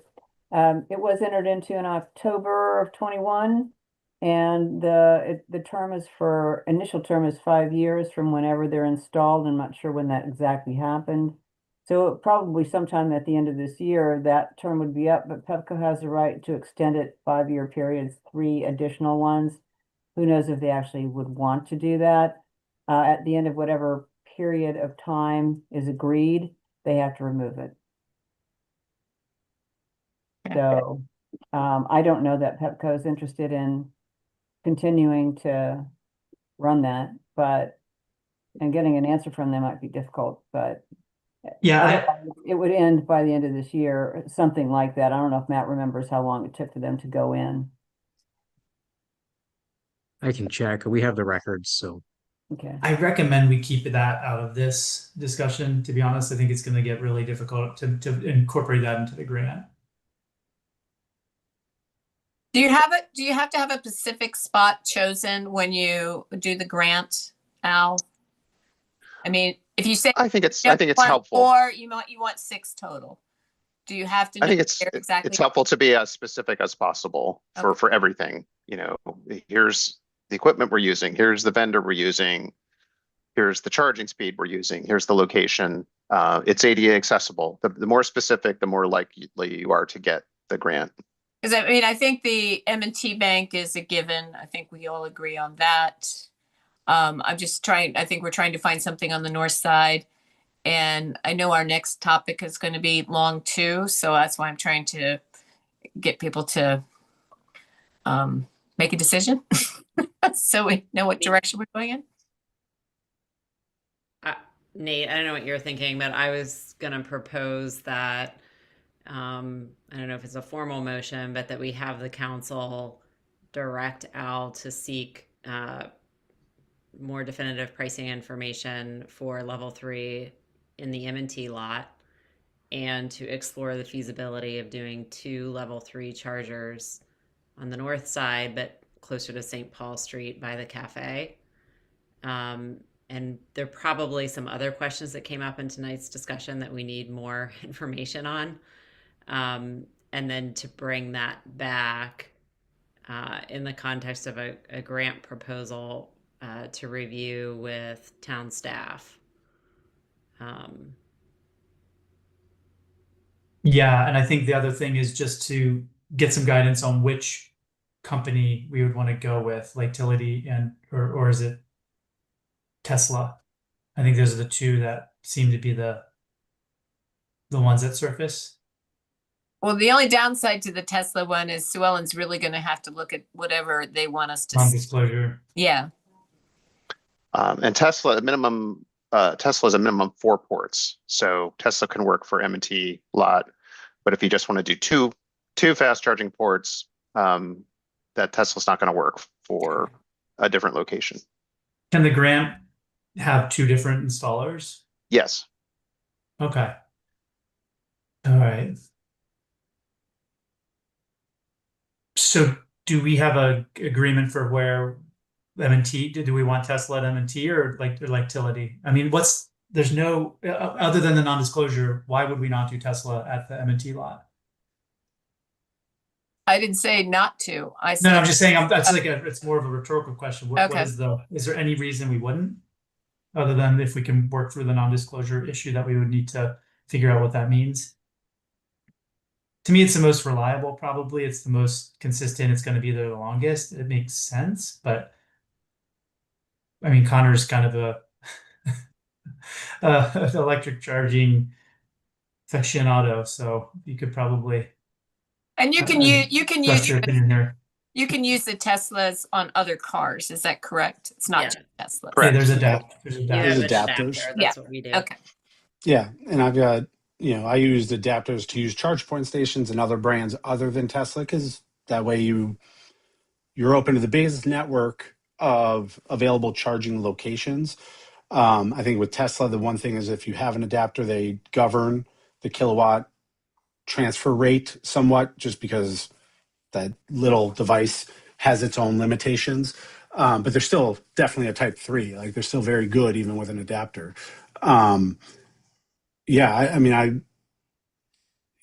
There's certainly every EV car has an operating system that has a map that directs cars to, sometimes it's all vendors, but like Teslas take you to Teslas. They will show you other ones, but they're programmed to just take you to a type 3. And,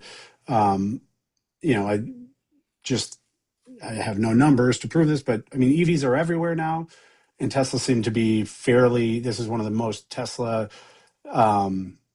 dominant markets in the United States.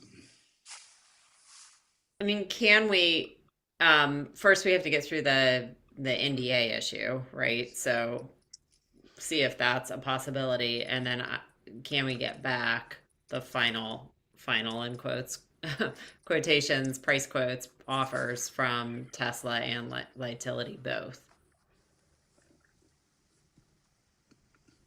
Yeah, I have that's a straightforward. just a slight moral objection to providing business to Tesla personally. So I would prefer to go with somebody besides Tesla and go with a local company, all things being equal.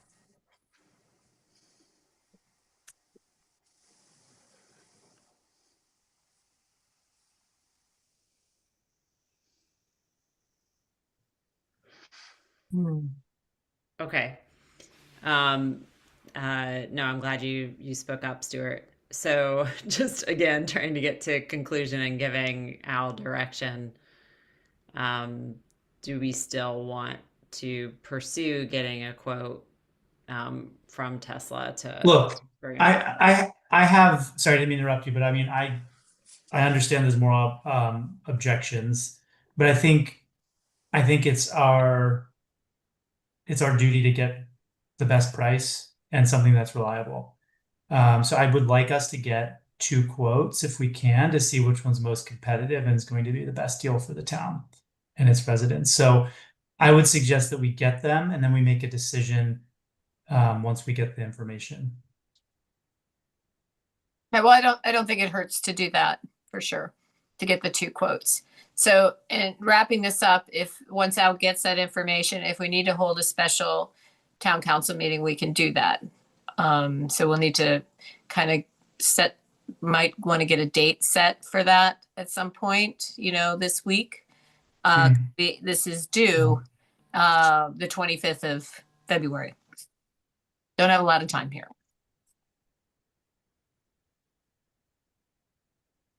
All right, Yeah, Al, are you sounds good. clear on your marching orders?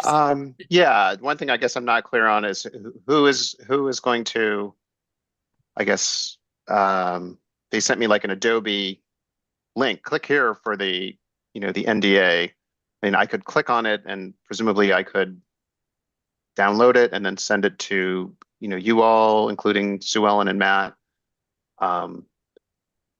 And we could go from there. I'm not sure who would be the one to execute it if you all decide that it's okay to move forward with.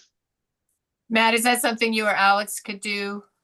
Yeah, absolutely. If you're able to send me the link or PDF it or something, get it over to us. We'll have Sue Ellen take a look at it out. Okay, I'll email you the link. Okay, I think we have a plan. Great. Thanks, everyone. Thank you, Al. All right. Thank you Thanks. all. Thanks, Al, Yeah, for that doing took all a lot that longer, work. but we all learned a lot in the process, so thank We you. did. Okay, so I do want to talk about the Silver Starter Act. Starter and Silver Homes Act. That's a very important issue that's going on right now. Matt, is that something you want for Sue Ellen to open up on, or Yeah, I think. Sorry. Yeah, I think Sue Ellen should probably just give an overview because she's been in a few meetings with some other municipalities and has some background on this that may not have gotten to the council quite yet. So Sue Ellen, if you kind of want to just give a background on this legislation. Certainly. This bill, the Silver and Starter or Starter and Silver, I can never keep it straight, was originally designed to encourage starter housing, smaller houses, and frankly, the way it's written, it doesn't do that. So a number of municipalities have been getting together to talk about that. You all have participated in that. There was a letter that was issued on January 30 that Kensington signed off on also, I believe, that stated what the problems with the bill were. MML, through their legislative committee took this up about 10 days ago and voted to oppose the bill because it, for a couple of reasons, it doesn't actually accomplish what it's supposed to be accomplishing, and it also runs right over the sovereignty of municipalities in terms of zoning and local control.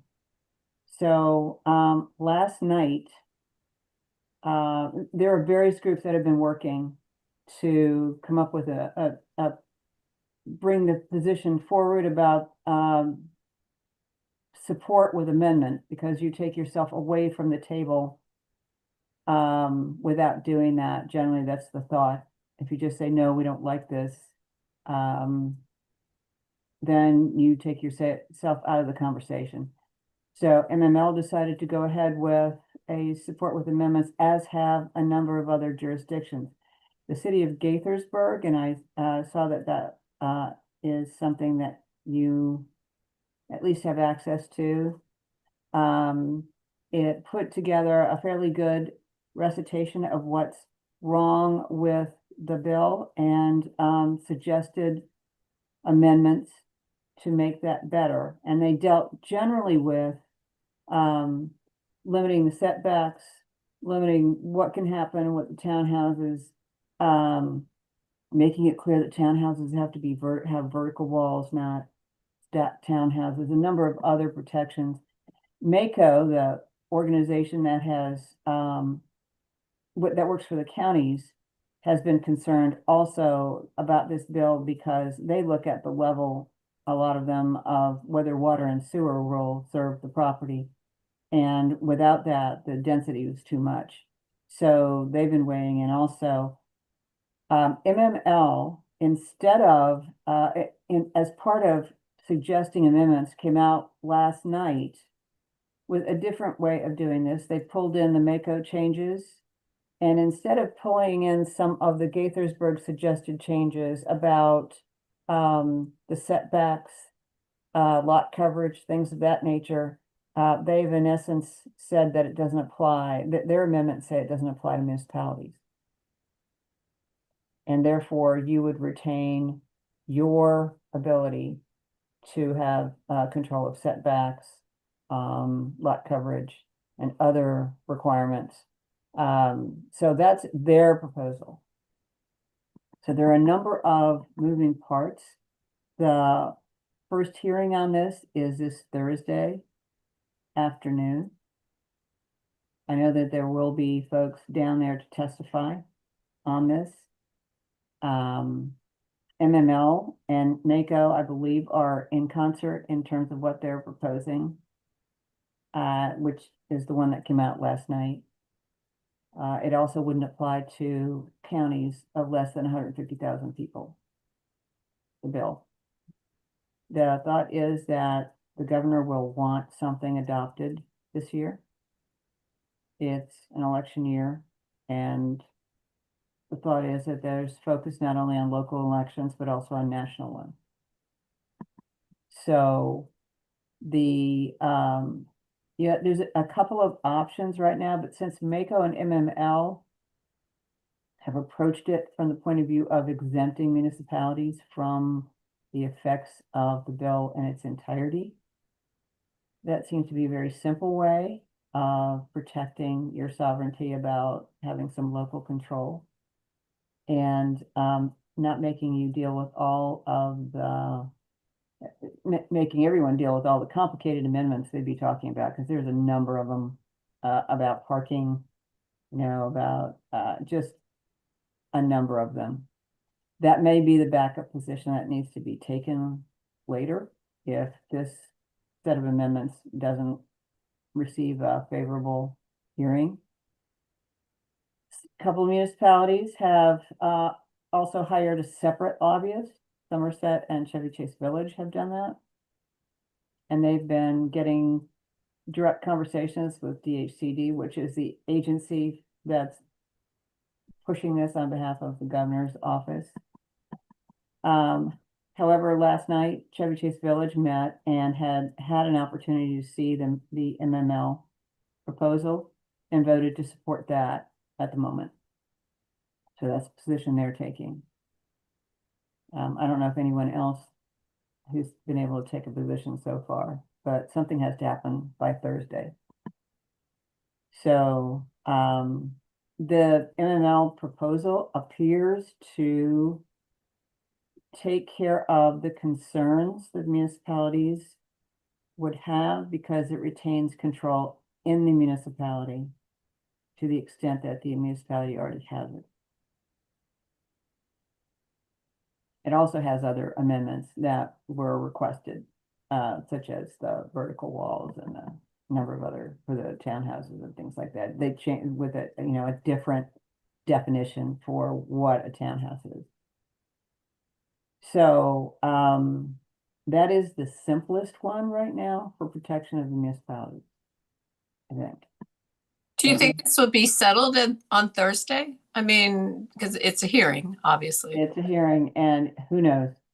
And by the way, in Chevy Chase Village was expecting to hear from Mr. Cook, who's been spearheading the DHCD response. They had been expecting to hear something as of last Friday as to what the HCD said that they were willing to contemplate as amendments. That was supposed to be out on Friday, but they have not received that. So that's still, an open question. And although I think there has been some indication that they realize that the bill that they have put together actually incentivizes McMansions based on how they've done it. So that I think they will have to recognize that because it doesn't do what the governor wants it to do. which is to incentivize smaller houses. It does the opposite. And, Some and these proposals two have things, been, sorry?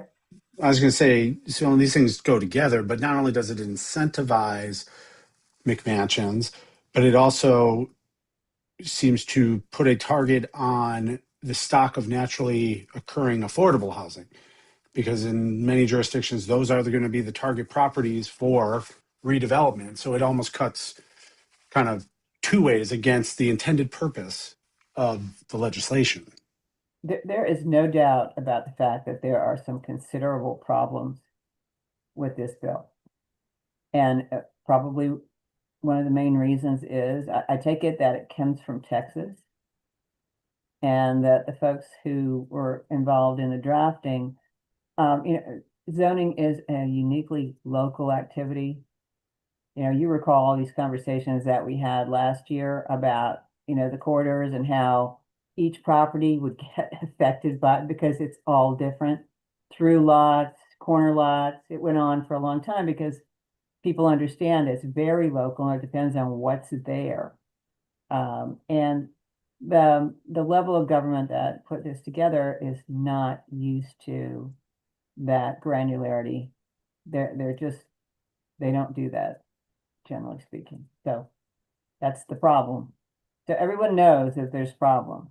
The question is how to fix them. And I think there should be some willingness on the part of the governor's office to at least not adopt something that has the opposite effect of what they want. The question is, how much further are they willing to go? They have also acknowledged that they have no trouble running over sovereignty of the municipalities and zoning matters, contrary to what happened last year with the bill that was approved just about unanimously in both houses, retaining municipal control to a certain level. So I don't know, Mayor. The answer to the question is, will it get resolved on Thursday? No. Okay. But hopefully we get a better, somewhat better idea of how DHCD is going to respond to this, because they have not so far come out with what they're willing to live with. Well, I do know there's no such thing as a good bill writer anymore.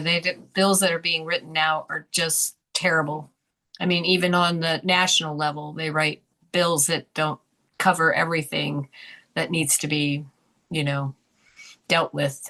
Well, mainly, you have to write it yourself. Yeah.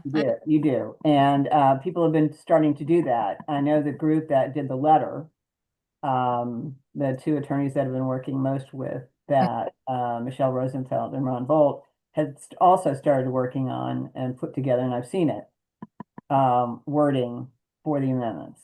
Okay. Right. But, having the lobbying arm of NACO and MML behind something can get you further. And the wording that they put together does seem to protect the municipalities, which is your interest, your primary interest.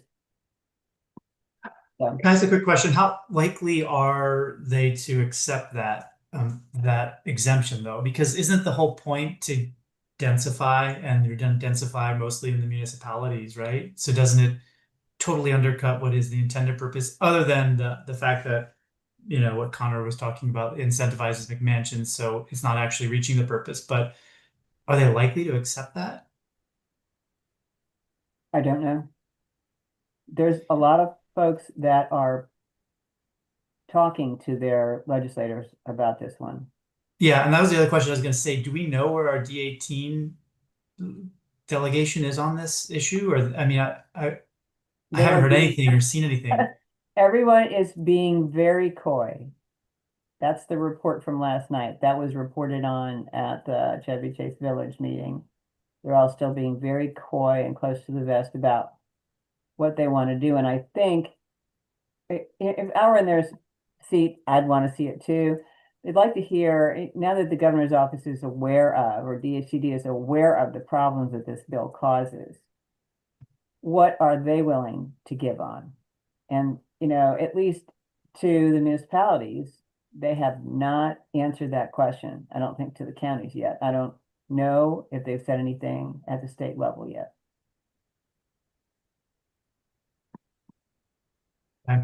And none of the council members or mayor, you guys haven't talked to D18 at all? I have not. No, Barney Rush, well, Connor may have, but Mhm. I know he's talked to Emily Shetty and Barney Rush, mayor of Chevy Chase, town of Chevy Chase, has talked to Jarrett. And he's, Sue Ellen's right. They're not, they mostly said, well, I don't know that much about the bill. I'm just now reading it. And, so there is kind of this, have to look at it, before I make a decision. But Yeah. Jarrett I mean, represents more municipalities than anybody else. Yeah, I'm surprised that Yeah. they're, yeah, okay. Yeah. No, I mean, I think in fairness, right, I did speak with Emily Shetty, and I, not to put words into her mouth, but I think the other thing that is unique to this year's cycle is that the new speaker changed up the structure of committees and the assignment of committees, and that reshuffle, many, and certainly our District 18 people, all got reassigned to new committees and are learning those bills and had to do it more or less on day one of the session. And so I think in fairness to my conversation with Emily Shetty, her point was like, oh, that's not my committee. It's not Jared's committee. It's not Aaron's committee. Like, yeah, I haven't been tracking that bill because it's not coming through my committee. And it kind of, came in a stream that, isn't her central focal point, but I believe her.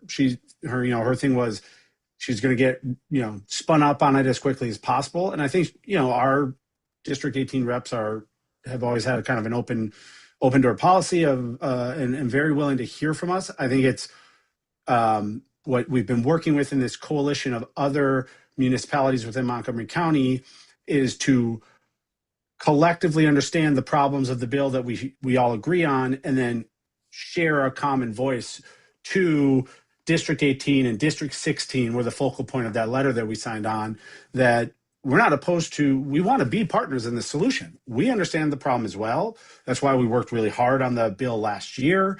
It kind of came out of left field to see this bill, which I think we all on its face realize does not accomplish what it is set out to accomplish, but at the same time would strip local government of its, local control authority, which I don't think helps anything.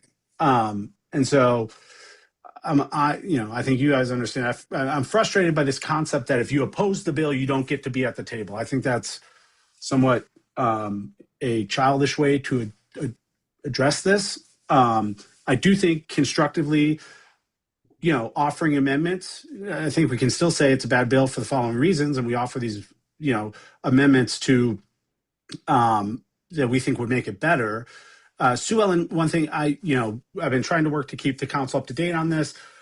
I haven't seen what came out of MML last night. Do you have that specific wording on the exempting municipalities? I'd just love to see that, because what I'm going to recommend is we collectively, after a conversation, decide if we want to draft any sort of written testimony for next week. We didn't meet in time to do it for Thursday's Economic Matters Committee meeting, but next week on Tuesday, the Senate takes it up in the Education, Energy, and Environment Committee, and we have time to submit testimony if we want to do that.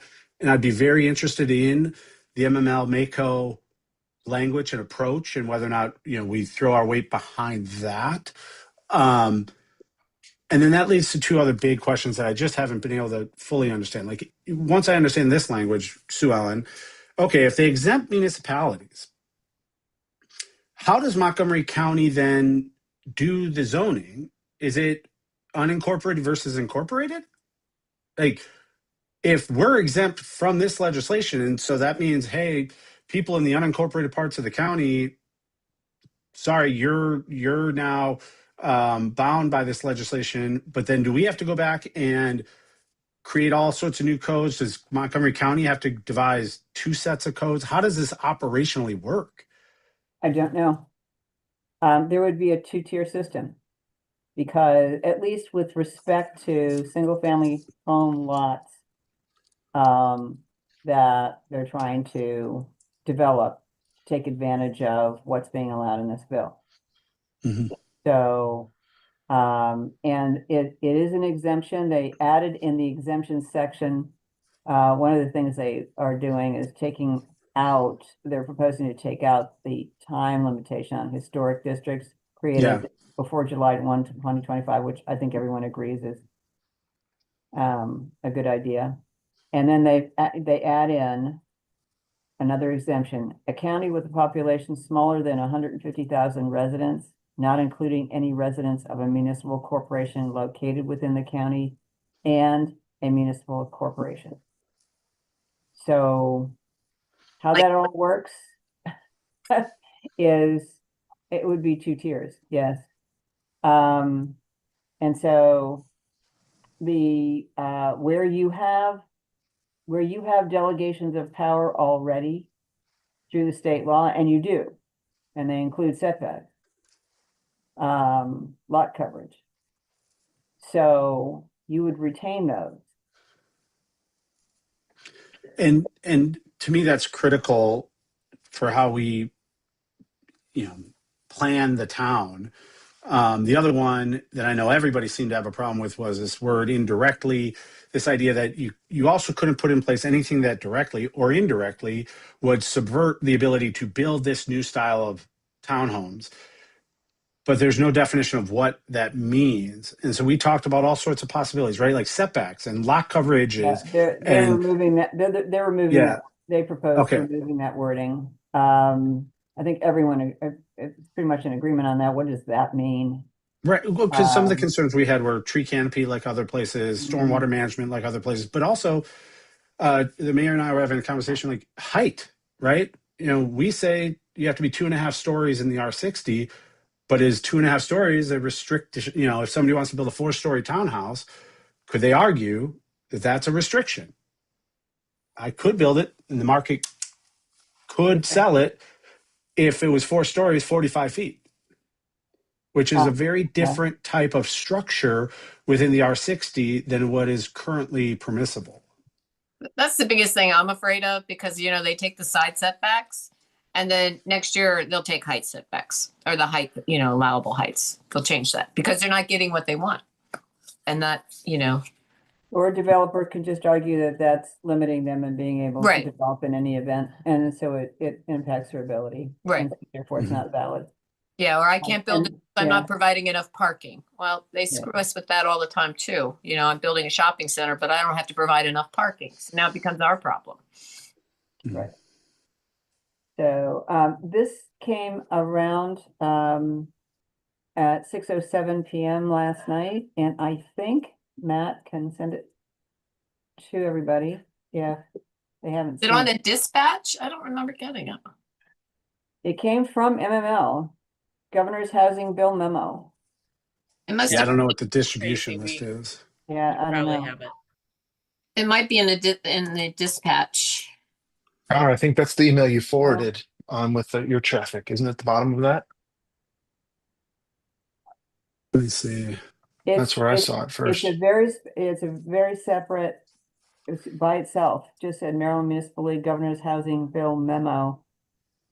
Monday, 6:07 p.m.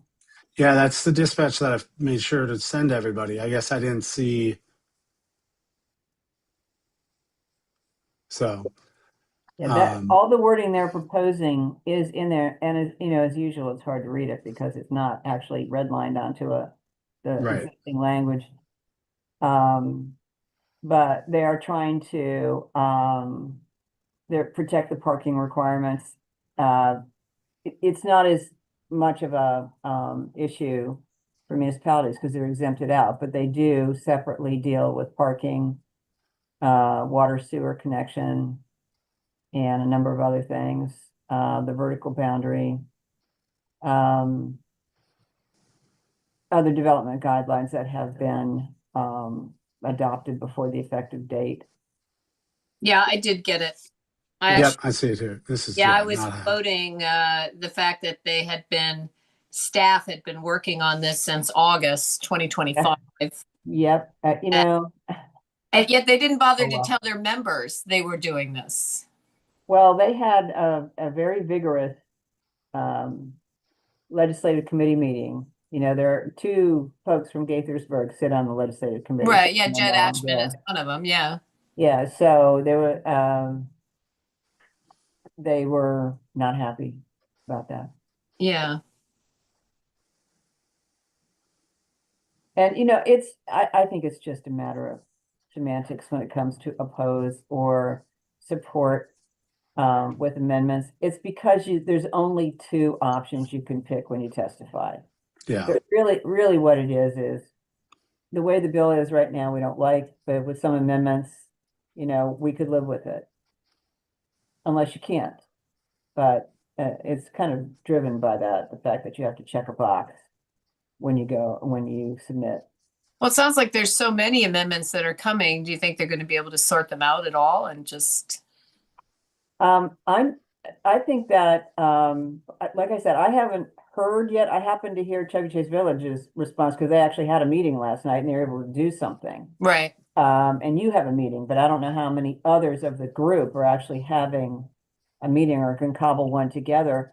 If you take the municipalities out of the mix, then you're covered and you don't care about the rest of the amendments. But the amendments that are being proposed do leave the setbacks in there, the setback issue in there, but do take care of some of the other problems that have been brought up. Okay, I think the municipalities are meeting this week. I know Town of Chevy Chase is meeting tonight. Okay, And I imagine they're talking about this too. Yeah, yeah. Well, yeah, because Barney is going to be testifying on Thursday. Right. So they're keeping the 5,000 square feet size. The setbacks, okay. The only proposals they're making with that in respect to that is that the water and sewer language. And the indirectly. Yes. Oh, and they're striking that all the way ADUs. through. Yeah. They also want to remove ADUs. Yeah, and that's a good catch too. And that is something the state should definitely agree to. That's those accessory dwelling units.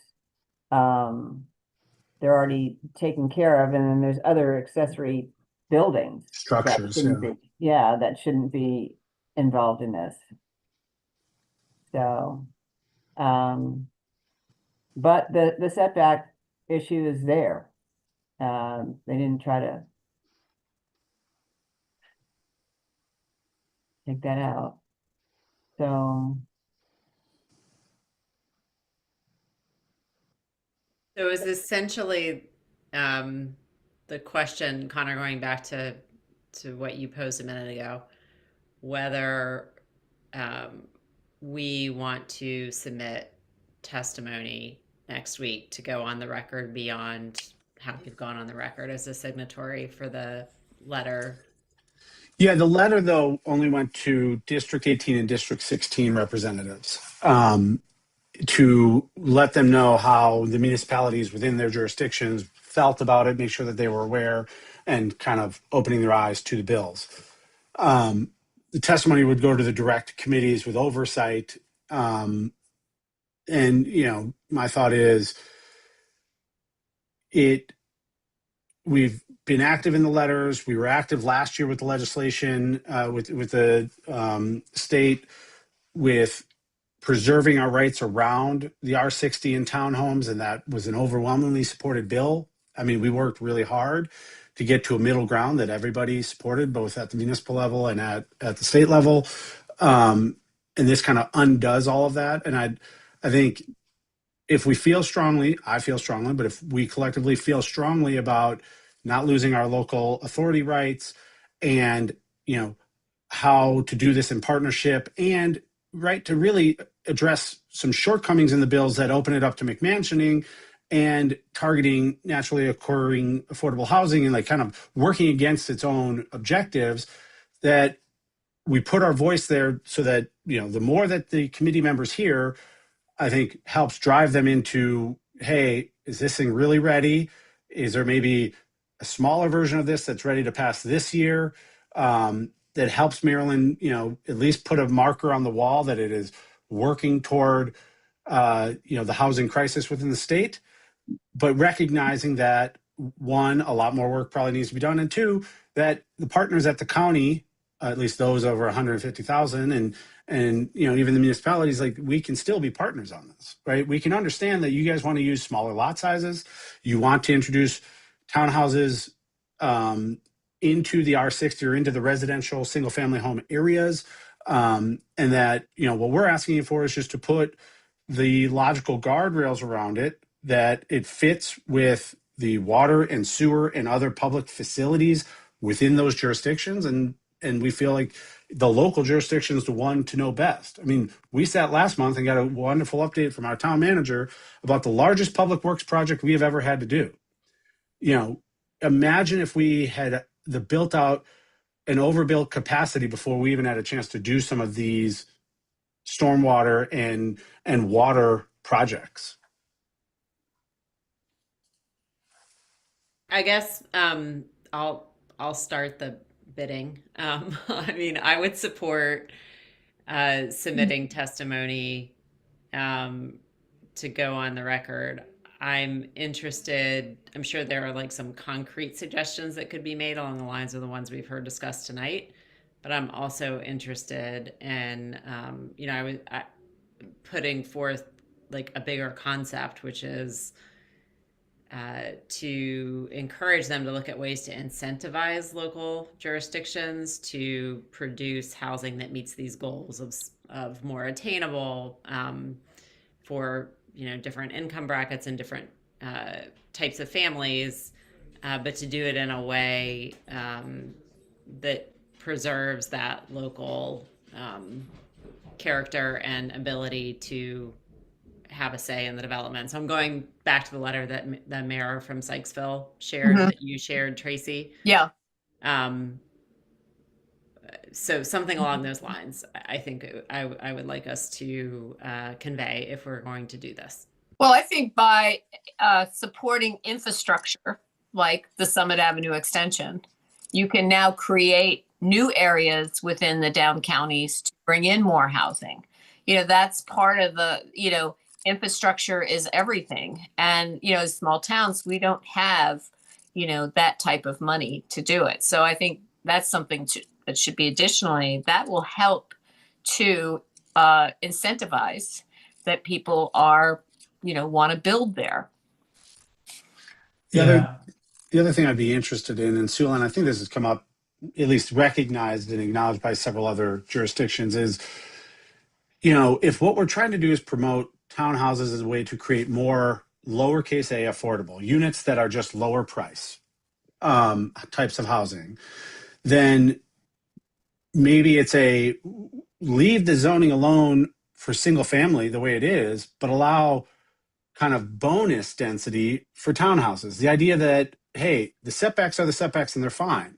But if you propose townhouses in that area, we will give you, additional square footage to, kind of bonus density, the same way they do in MPDU programs and other things, that, hey, this is only open if you're delivering the exact type of product. There's a way to try and prevent or, put a guardrail in place against a developer saying, great, I now have more space to just build a bigger single family home, right? And tilt the market even more, right? So some of the examples from some of the Chevy Chases, they're now approaching their threshold for teardowns is like $2 million. $2 million homes being torn down because they can build and sell a $3.5 to $4 million house.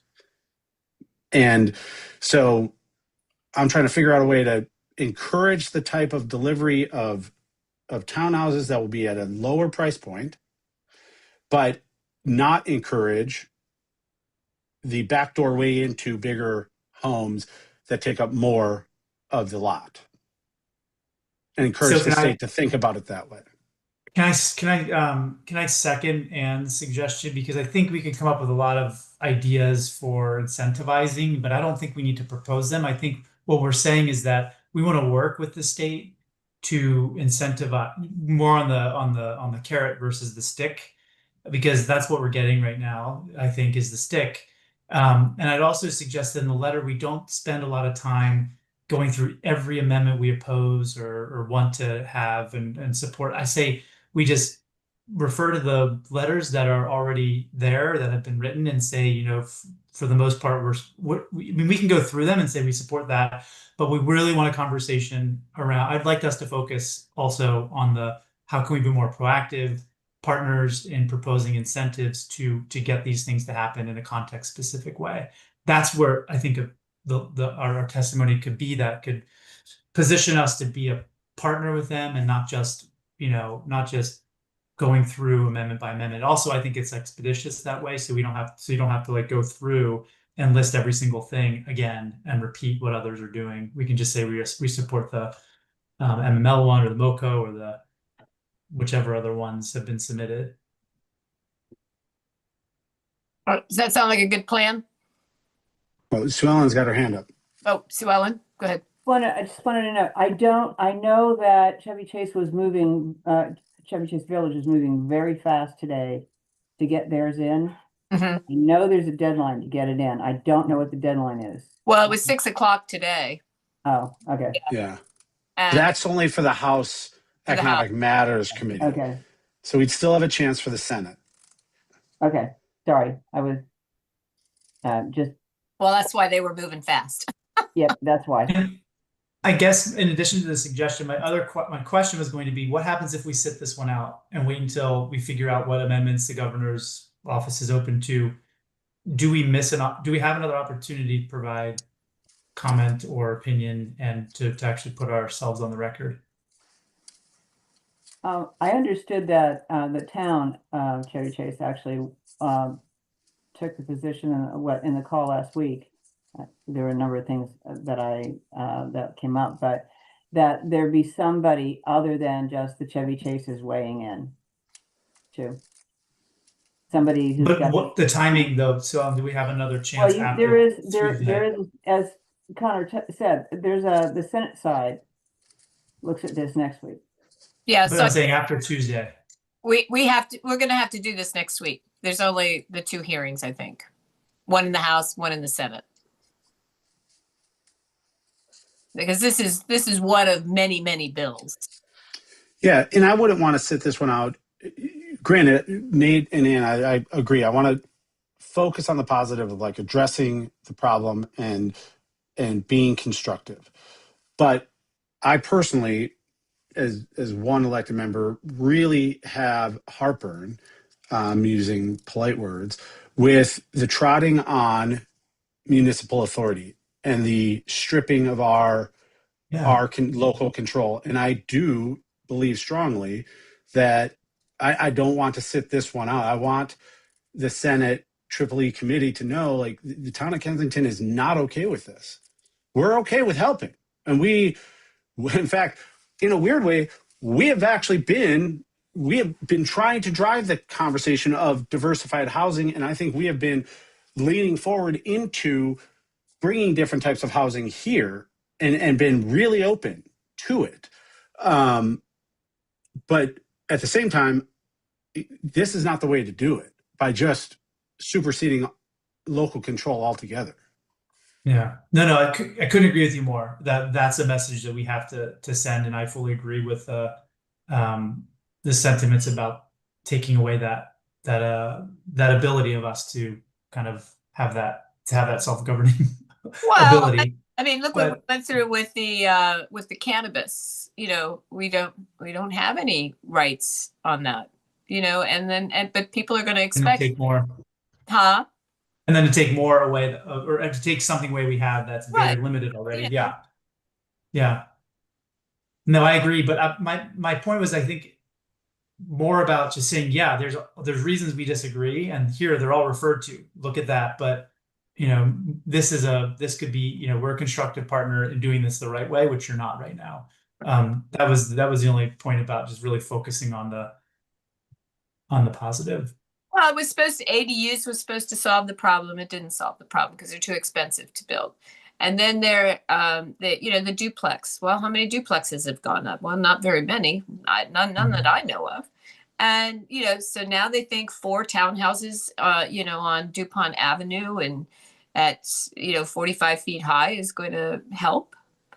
I mean, I think people will be outraged. I am. I live in a townhouse. I'd be outraged. So, I think taking what little control we do have away from us what else do we have left? Garbage. That's what we do. Pick up trash. I mean, especially for other municipalities that don't have, what we have. Parks. Yeah. I mean, Chevy Chase View doesn't have a park. They don't own anything over there. So, all right. So I think we're in agreement. Connor, do you want to draft? I think this Stuart and send it was around? maybe coming in. Who? No, I support, and Councilmember Lichter's approach. I think we owe it to and I know, Nate, you were just asking the question, so I don't want to, cast disparaging comments towards you about sitting this one out. I think we owe it to our constituents to be on the record on this, to be honest with you. I'd certainly want to have a record of the town advocating for this in a way that makes sense. I think we all collectively want to help, to Connor's point, help contribute to the solution here, but there's the right way to do this and there's not the right way to do this. They've chosen a path, so we should be constructive in our feedback, but I support some correspondence on this for sure. Okay.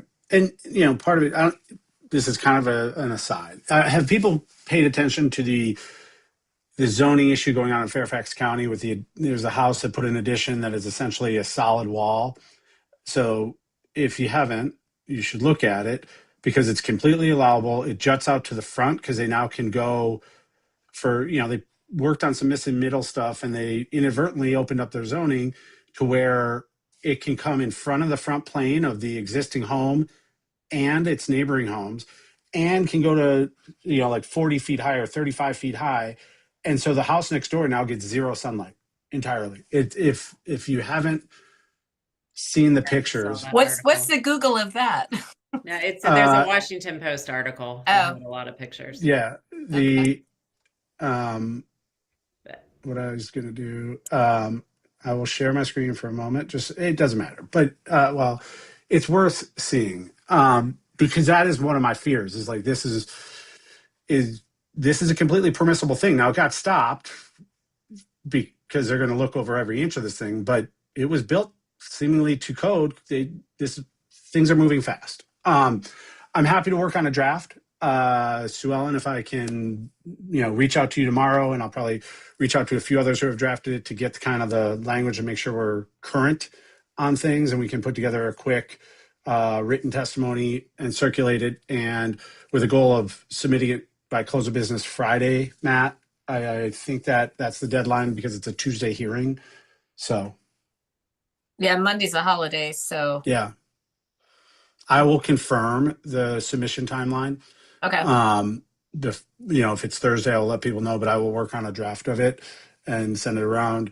With the idea being the draft is we support that which has already been submitted by, like City of Gaithersburg, or I will talk to Chevy Chase and see what they came up with today. And as well, Sue Ellen, language around, supporting MML and MACO's position if those are things that are already submitted, if we know that. Does anybody in the audience, do they have any questions before we? Okay, not seeing any hands. All right, thank you. Good conversation. Thanks, Connor, for doing it. Thank you. Since it's 9:15, I'm going to go ahead and do public appearances before the council gives their reports, their updates. It's your opportunity. If there's something that's not on the agenda that you want to bring up, this is your opportunity.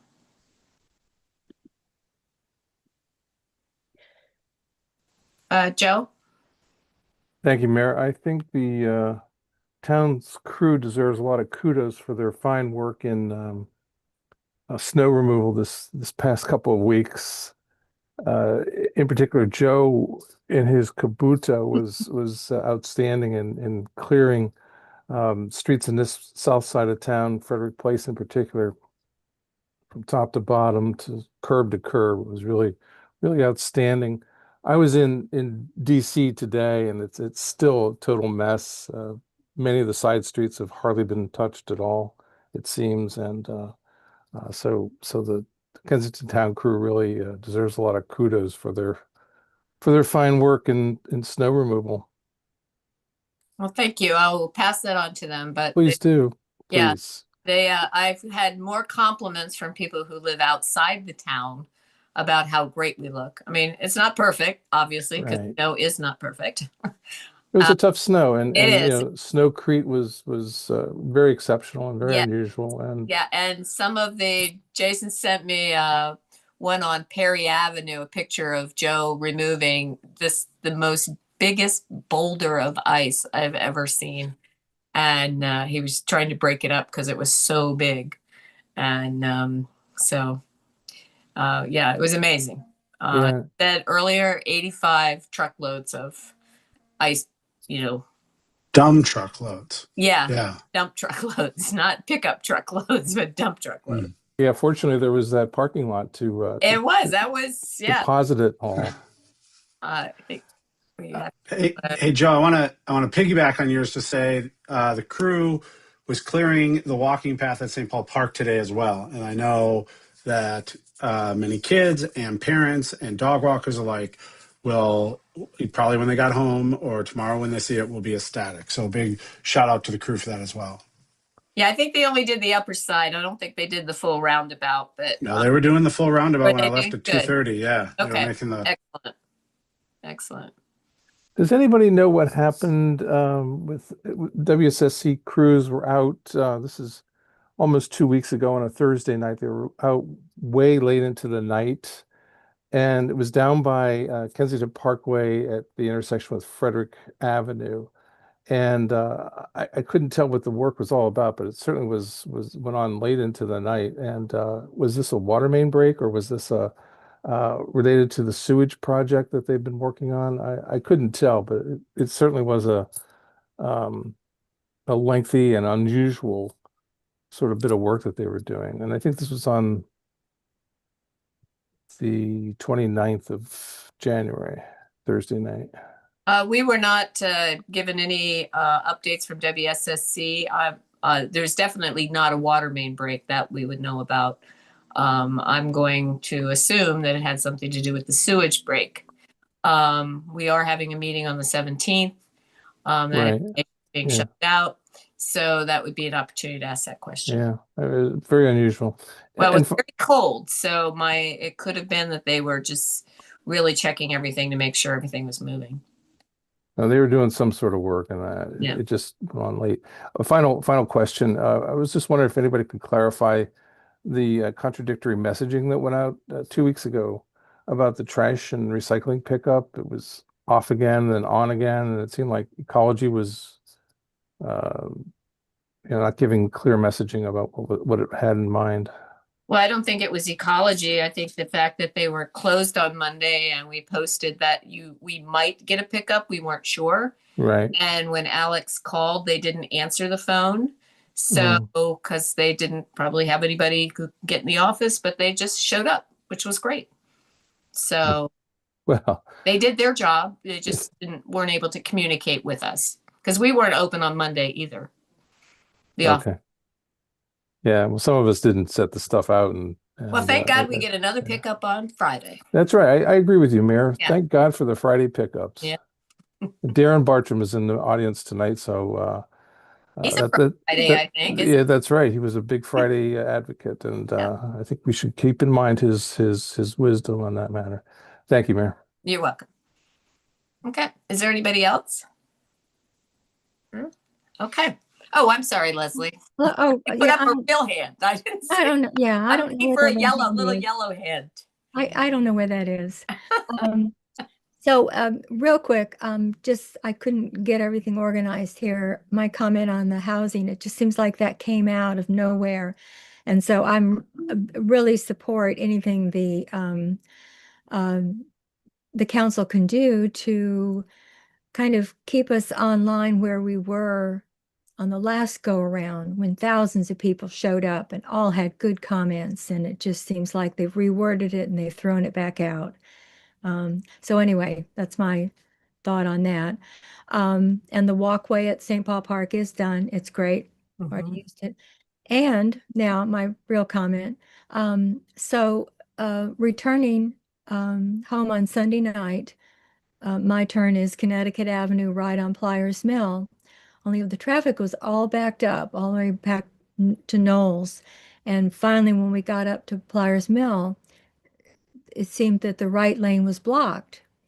And then as you went around, you noticed that all the cars had their lights on blinking, because right there's a wings place. And of course, in Super Bowl. So this might be a one-time thing, but there were 10 cars stopped. It doesn't work because that lane has to turn right. So you can't have everybody merging onto the other back and forth, cars coming out. I don't know what can be done, but I would hate for this to turn out to be that Georgia Avenue car wash scenario. And how often it happens, I don't know. Maybe this was exaggerated. I don't know who you can contact or what can be But done. I hate to have signs plastered all over, no stopping, but yeah, I think that would, I mean, you would have to call the police, hopefully the non-emergency number, because they are illegally parking.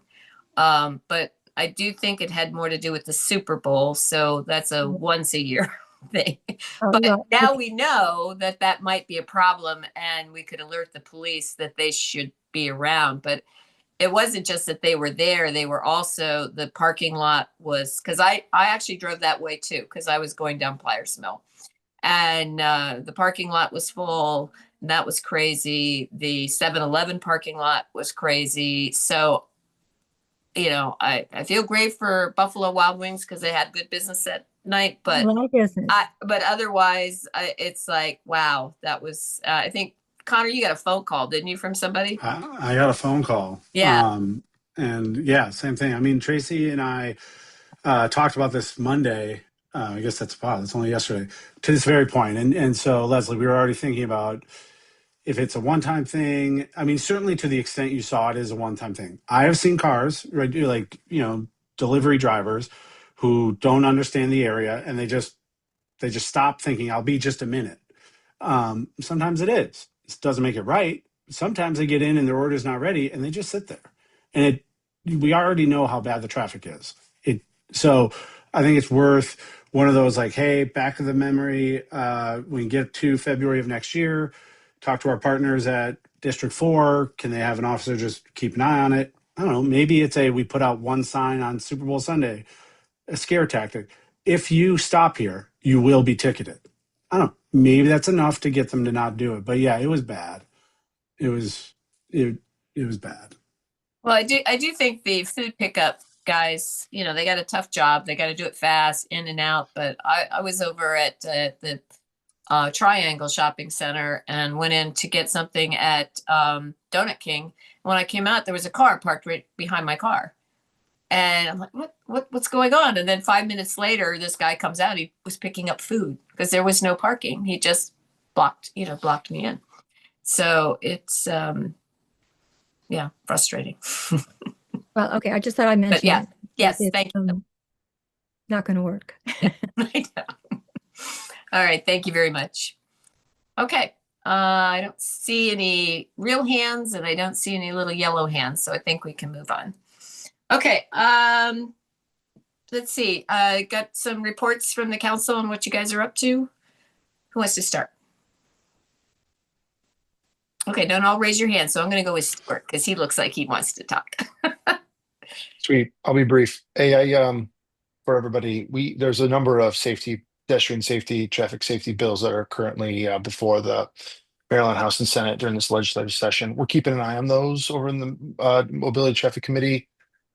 We've reviewed a couple of them, more to follow. So look for us to kind of just submit some thoughts on these bills to the council, and hopefully we can pass on some correspondence to our District 18 reps. Two of note that come through. First one was really focusing on bicycles and bicycling safety for our folks in the area. The upshot is it's basically going to allow folks to do things that they're already doing, which is if you're on a bike and you're coming to the intersection, you can cruise into the crosswalk and take advantage of the early crosswalk session that will show up if for the pedestrians that they normally get to get folks into the intersection to hopefully make them more visible. Okay. So that's one of them. We think that makes sense. The committee took a look at that, and we think that the bill as it written is it makes sense. And so overall, makes support from the committee on that one.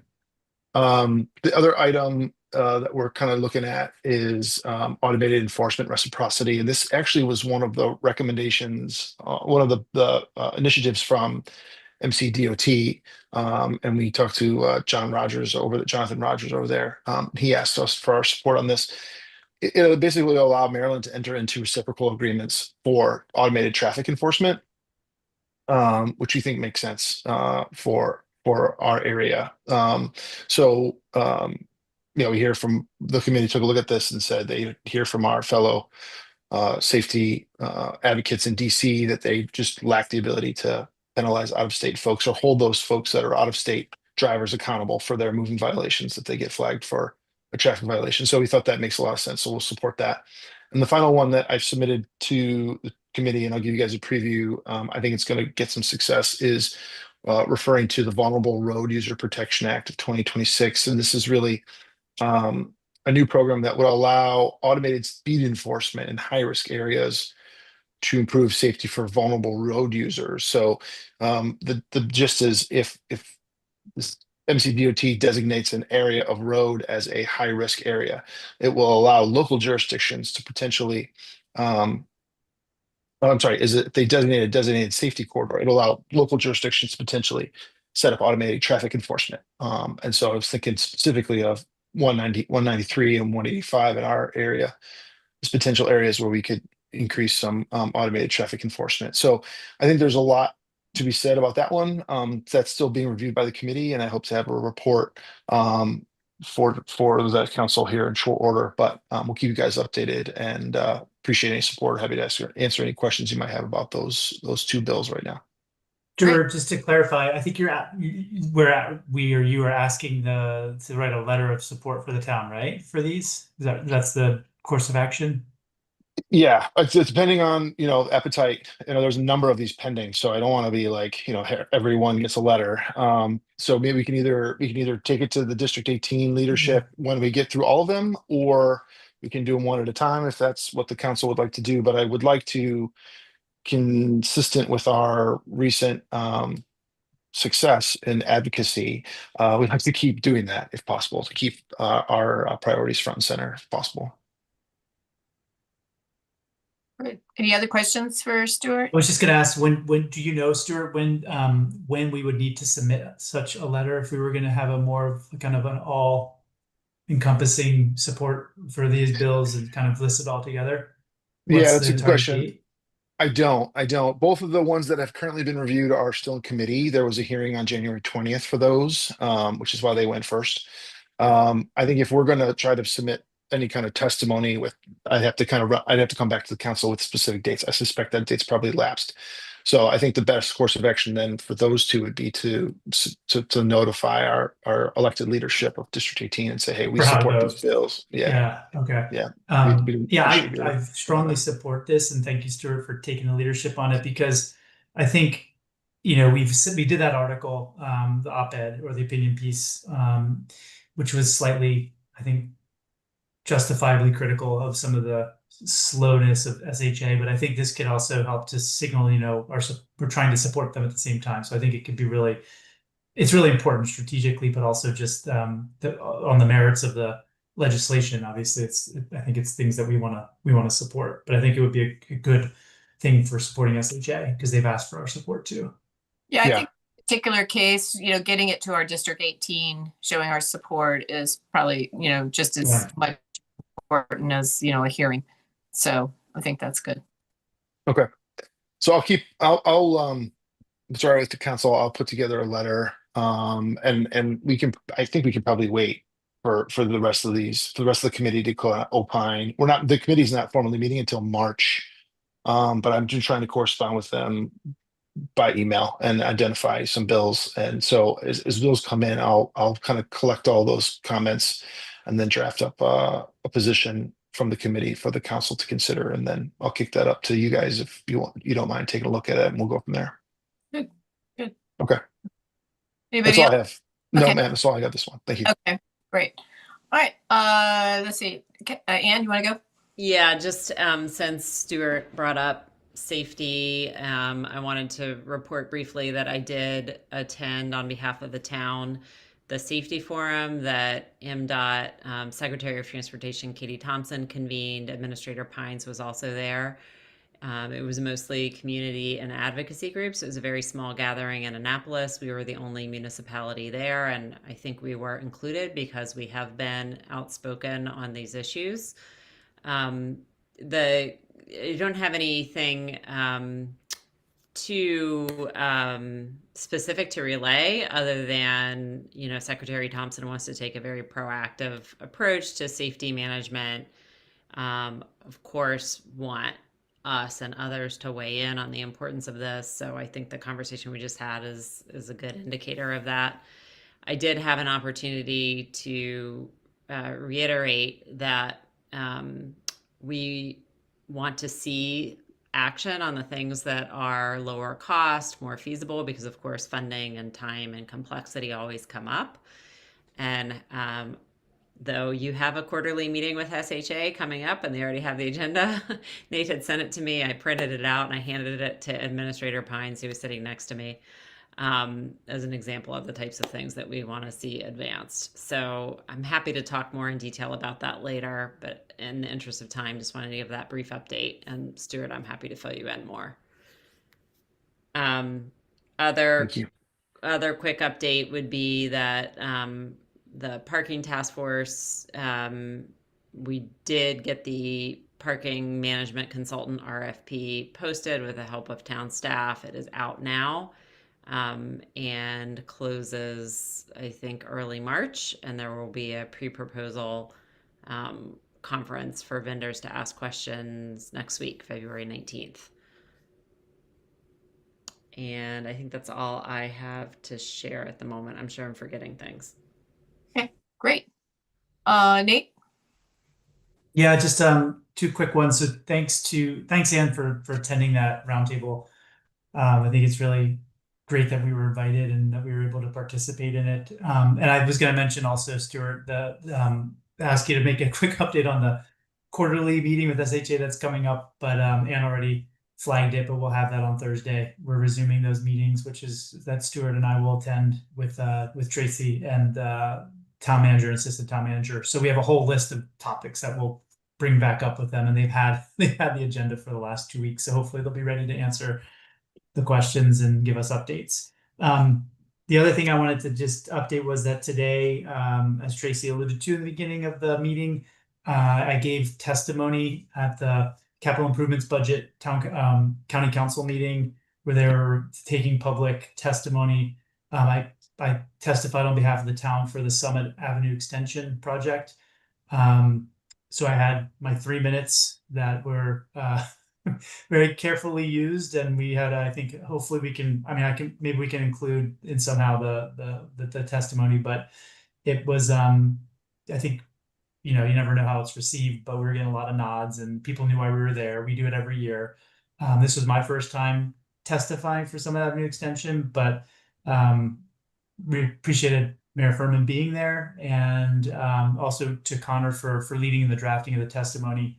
I think it was a lot in those 3 minutes that we were able to convey. So yeah, on while we were there were also a couple of other municipalities testifying, and I think this is what you were also talking about, Tracy, in the beginning. Some really powerful testimonies around school closures with the Wooten High School and the tragedy that occurred there. It got pretty emotional, it was very powerful, but it just showed the kind of the lay of land on the issues that they have a hard job with having to prioritize amongst these, what all of us were up there arguing for to be remaining in the CIP. So hopefully they'll be on our side again, and I guess we'll see the outcomes sometime soon. Yeah, Nate did a great job. The next step will be, it'll go to the econ committee, and I'm not sure their next meeting is March 5th, but the agenda's not out yet. So I know Connor and I went last year. You don't get to talk. You get to sit there and look at them and say, I dare you to not accept my project. not vote for it. So we can go back up. I'm happy to do that. Yeah, so I will keep an eye out on that agenda for the 5th. I did notice also that Econ and the T&E committee are meeting March 9th. Again, that agenda is not out yet, but so just kind of keep those dates in mind. It really was very helpful when you sit in it's a smaller room, the committee room, and sometimes you're there for a long time, but you are just waiting for them to talk about that project in front of you. And that is very powerful. So, I'll watch that, Nate, and I'll let you know when I see it. Sounds good. Thanks. Okay. All right. Anything else? You good? Okay. And Connor? My one update is around Montgomery County Public Schools and the boundary study. The superintendent's recommendations are out. If you have a chance to look at it, they selected option B. Spoiler alert, option B keeps the town entirely together, our kids continuing to go to Kensington Park Elementary School, and then articulating on to North Bethesda as they do currently, and then on to Walter Johnson as they do currently. Option B does have two modifications that actually do affect us and Garrett Park. I think they are generally received by the streets they affect as being positive. What they are doing is eliminating two islands. I don't know if I have an ability to share my screen. No, don't worry about it. Well, Alex, can I share my screen just to show the map? Because it's just easier to show it. All right, there we go. So here's the map. It's the interactive tool the county has. I don't see the map yet, Connor. That's good. Come on. All right. There we go. There we go. Now we see the map. All right. All these tools I don't need. All right. This green area here is all of the area in the recommendation that will go to Walter Johnson High School. This area in white here is all of the area that will go to Woodward High School. The only changes, which are very subtle if you zoom in, these are what they call islands. This little section here, this is actually an island, it's called island number 4, that is currently assigned to Kensington Parkwood. And largely that's because at the time, Lux Manor didn't have the capacity. And so they brought this grouping of streets and homes to Parkwood, Kensington Parkwood, and this is Island 6. This went to Garrett Park. And all they are doing is saying these two islands now should be aligned to Tilden Middle School, and they'll go on to Woodward. And so while it does split the articulation for Kensington Parkwood Elementary School, which I know the PTA was really trying to keep all kids together, as far as the town's interests, I think that makes a lot of sense. And as you can see in the green area, we will continue to articulate to Garrett Park and to Walter Johnson. The next steps, this is just a recommendation, still needs to be approved by the Board of Education. And so that is what is on the agenda for their March Board of Education meeting. The only other announcement that came out at the same time as the recommendation, which should not be a surprise, is that they've always said once they complete the boundaries for the high schools and the middle schools that feed them, they will need to go back and do a county-wide boundary study for elementary schools. And so, for instance, these two islands at that time, right now, these two islands still go to KP and Garrett Park. The thought is that these two will now get officially reassigned these areas into Lux Manor and then onward to Tilden. But they will look at the entire county. That will kick off next year. It'll be a similar process to what we just went through, only they will work to complete that entire boundary assessment and recommendations within a 1-year cycle. So starting next year and completing by 2028. Okay. All right. Any questions about any of the reports? Okay, I'm not seeing any hands. Connor, I'm sorry. Was that all you were reporting? Okay, cool. All right. Well, let's keep moving.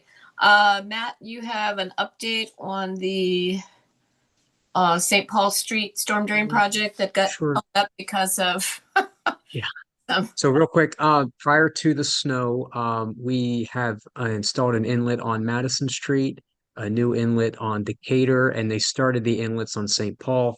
Once kind of the snow melts back, we'll be able to move forward.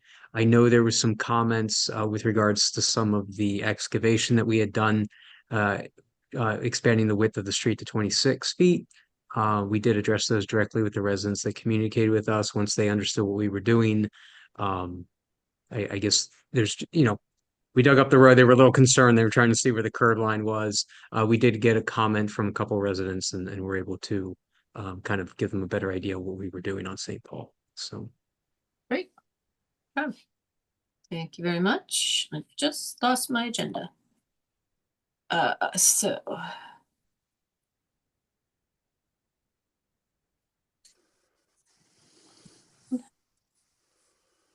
we're at ordinances and resolutions, Mayor. there. If Yep. you like. All right. We have two resolutions. Wait a minute. I forgot to give just a very quick report myself. I just wanted to let everybody know that there is a coalition that is being put together by some of our citizen association, and they reached out to me if the town of Kensington wanted to participate. We can't participate, but we can be liaisons. So this is the Greater Kensington Coalition. This is a lot of the, I'll give you a list. It's the Byford Rock Creek Highlands Citizens Association, the Chevy Chase View, Town of Kengar Civic Association, Kensington Estates Civic Association, Kensington Heights, Parkwood, Rock Creek Hills, and Rock Creek Palisades Citizens Association. We also did this back in the early 2000s when Mayor Rofast was our head of the town. It was the Coalition of Kensington Communities, and I actually served as the liaison for the town with that group. So I know Connor is also participating. They actually had their first meeting tonight, so which of course we couldn't attend. So it is a good way of keeping up to date on what the citizen associations around us are thinking about. There are some issues that we have nothing to do with. Mostly they were talking about some housing. What was that on off 355? It seemed kind of our Beach Drive, I think. Yeah, but I know a lot of tonight's meeting was really focused on the two housing bills, the starter silver.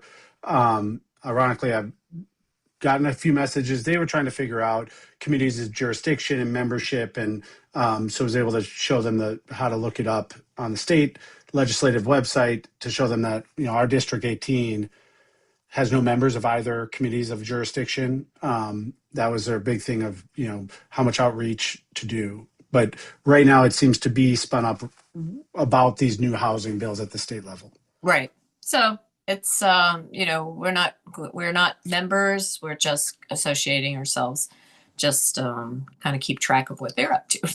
So anyway, so I just wanted to make sure I brought that to everybody's attention. And Alex, were you able to talk to Shannonbaum? Did they ever get back to you?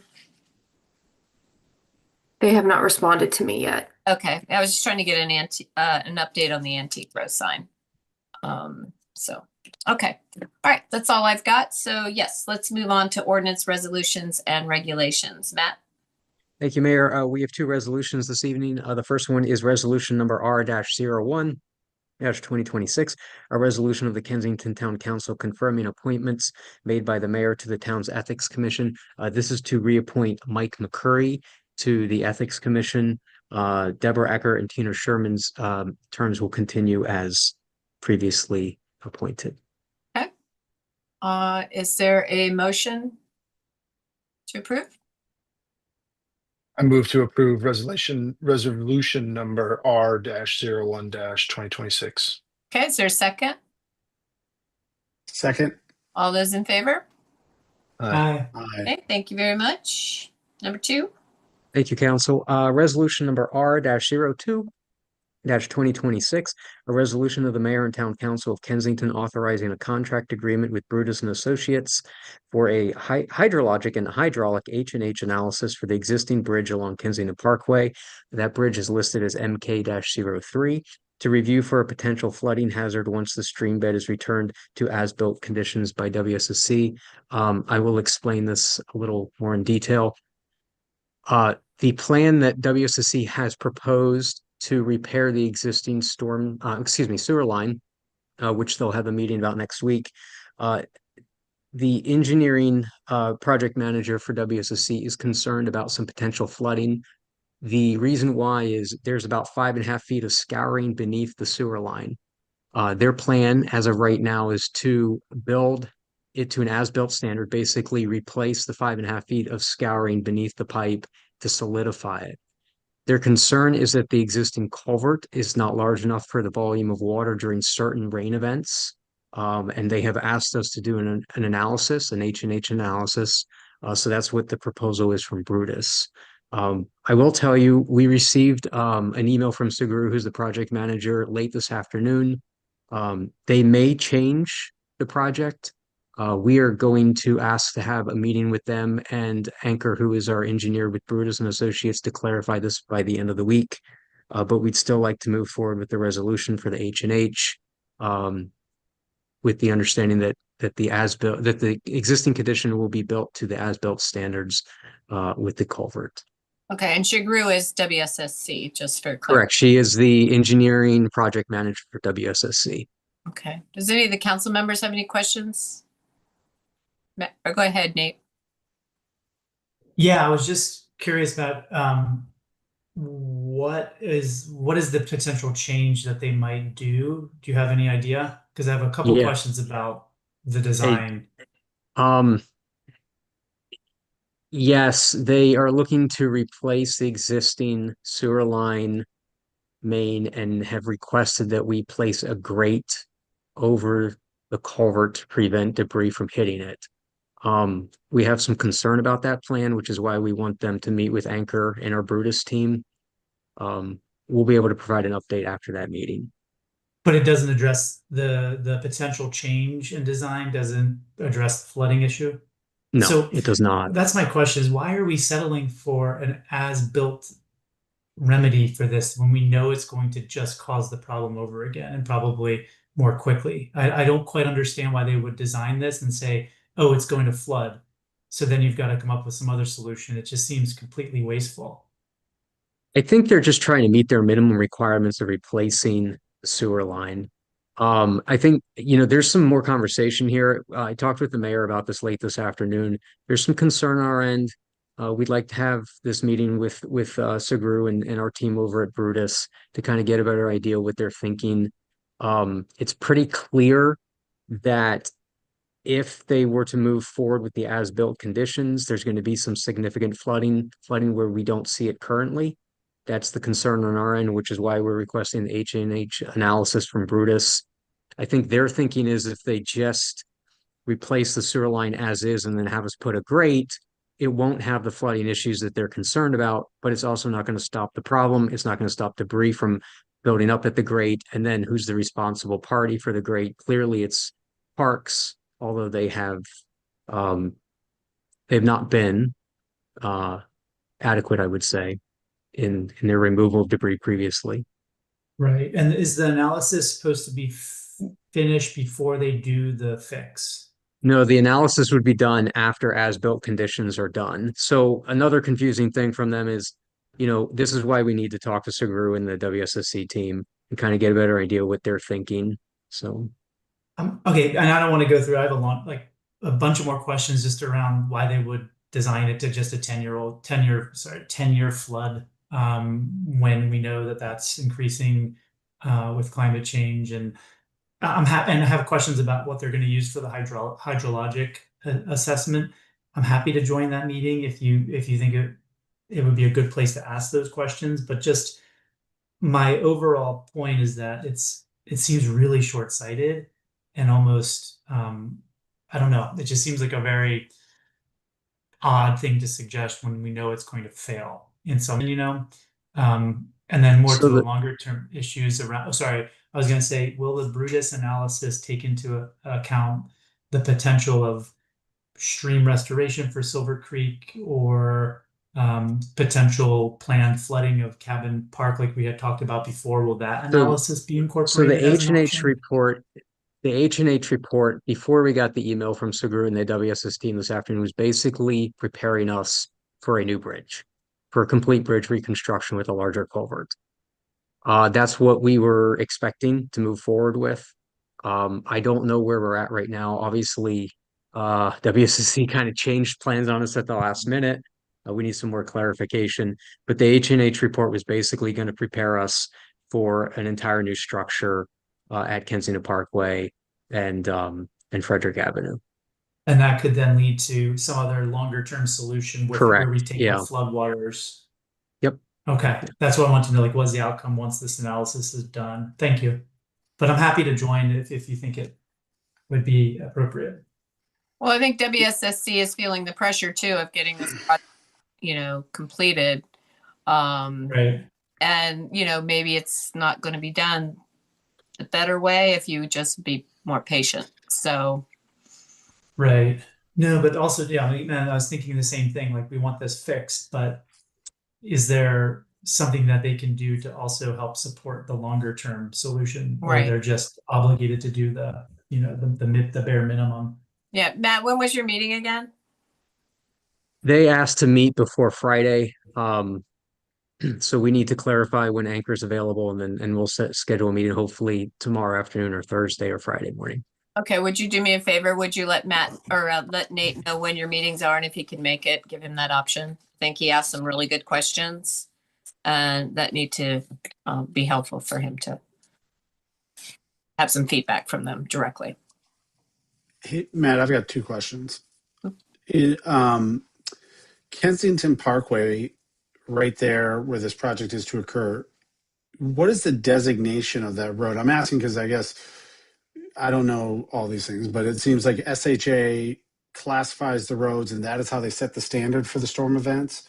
So is it classified as a local road or would it be classified as an intermediate and minor arterial road?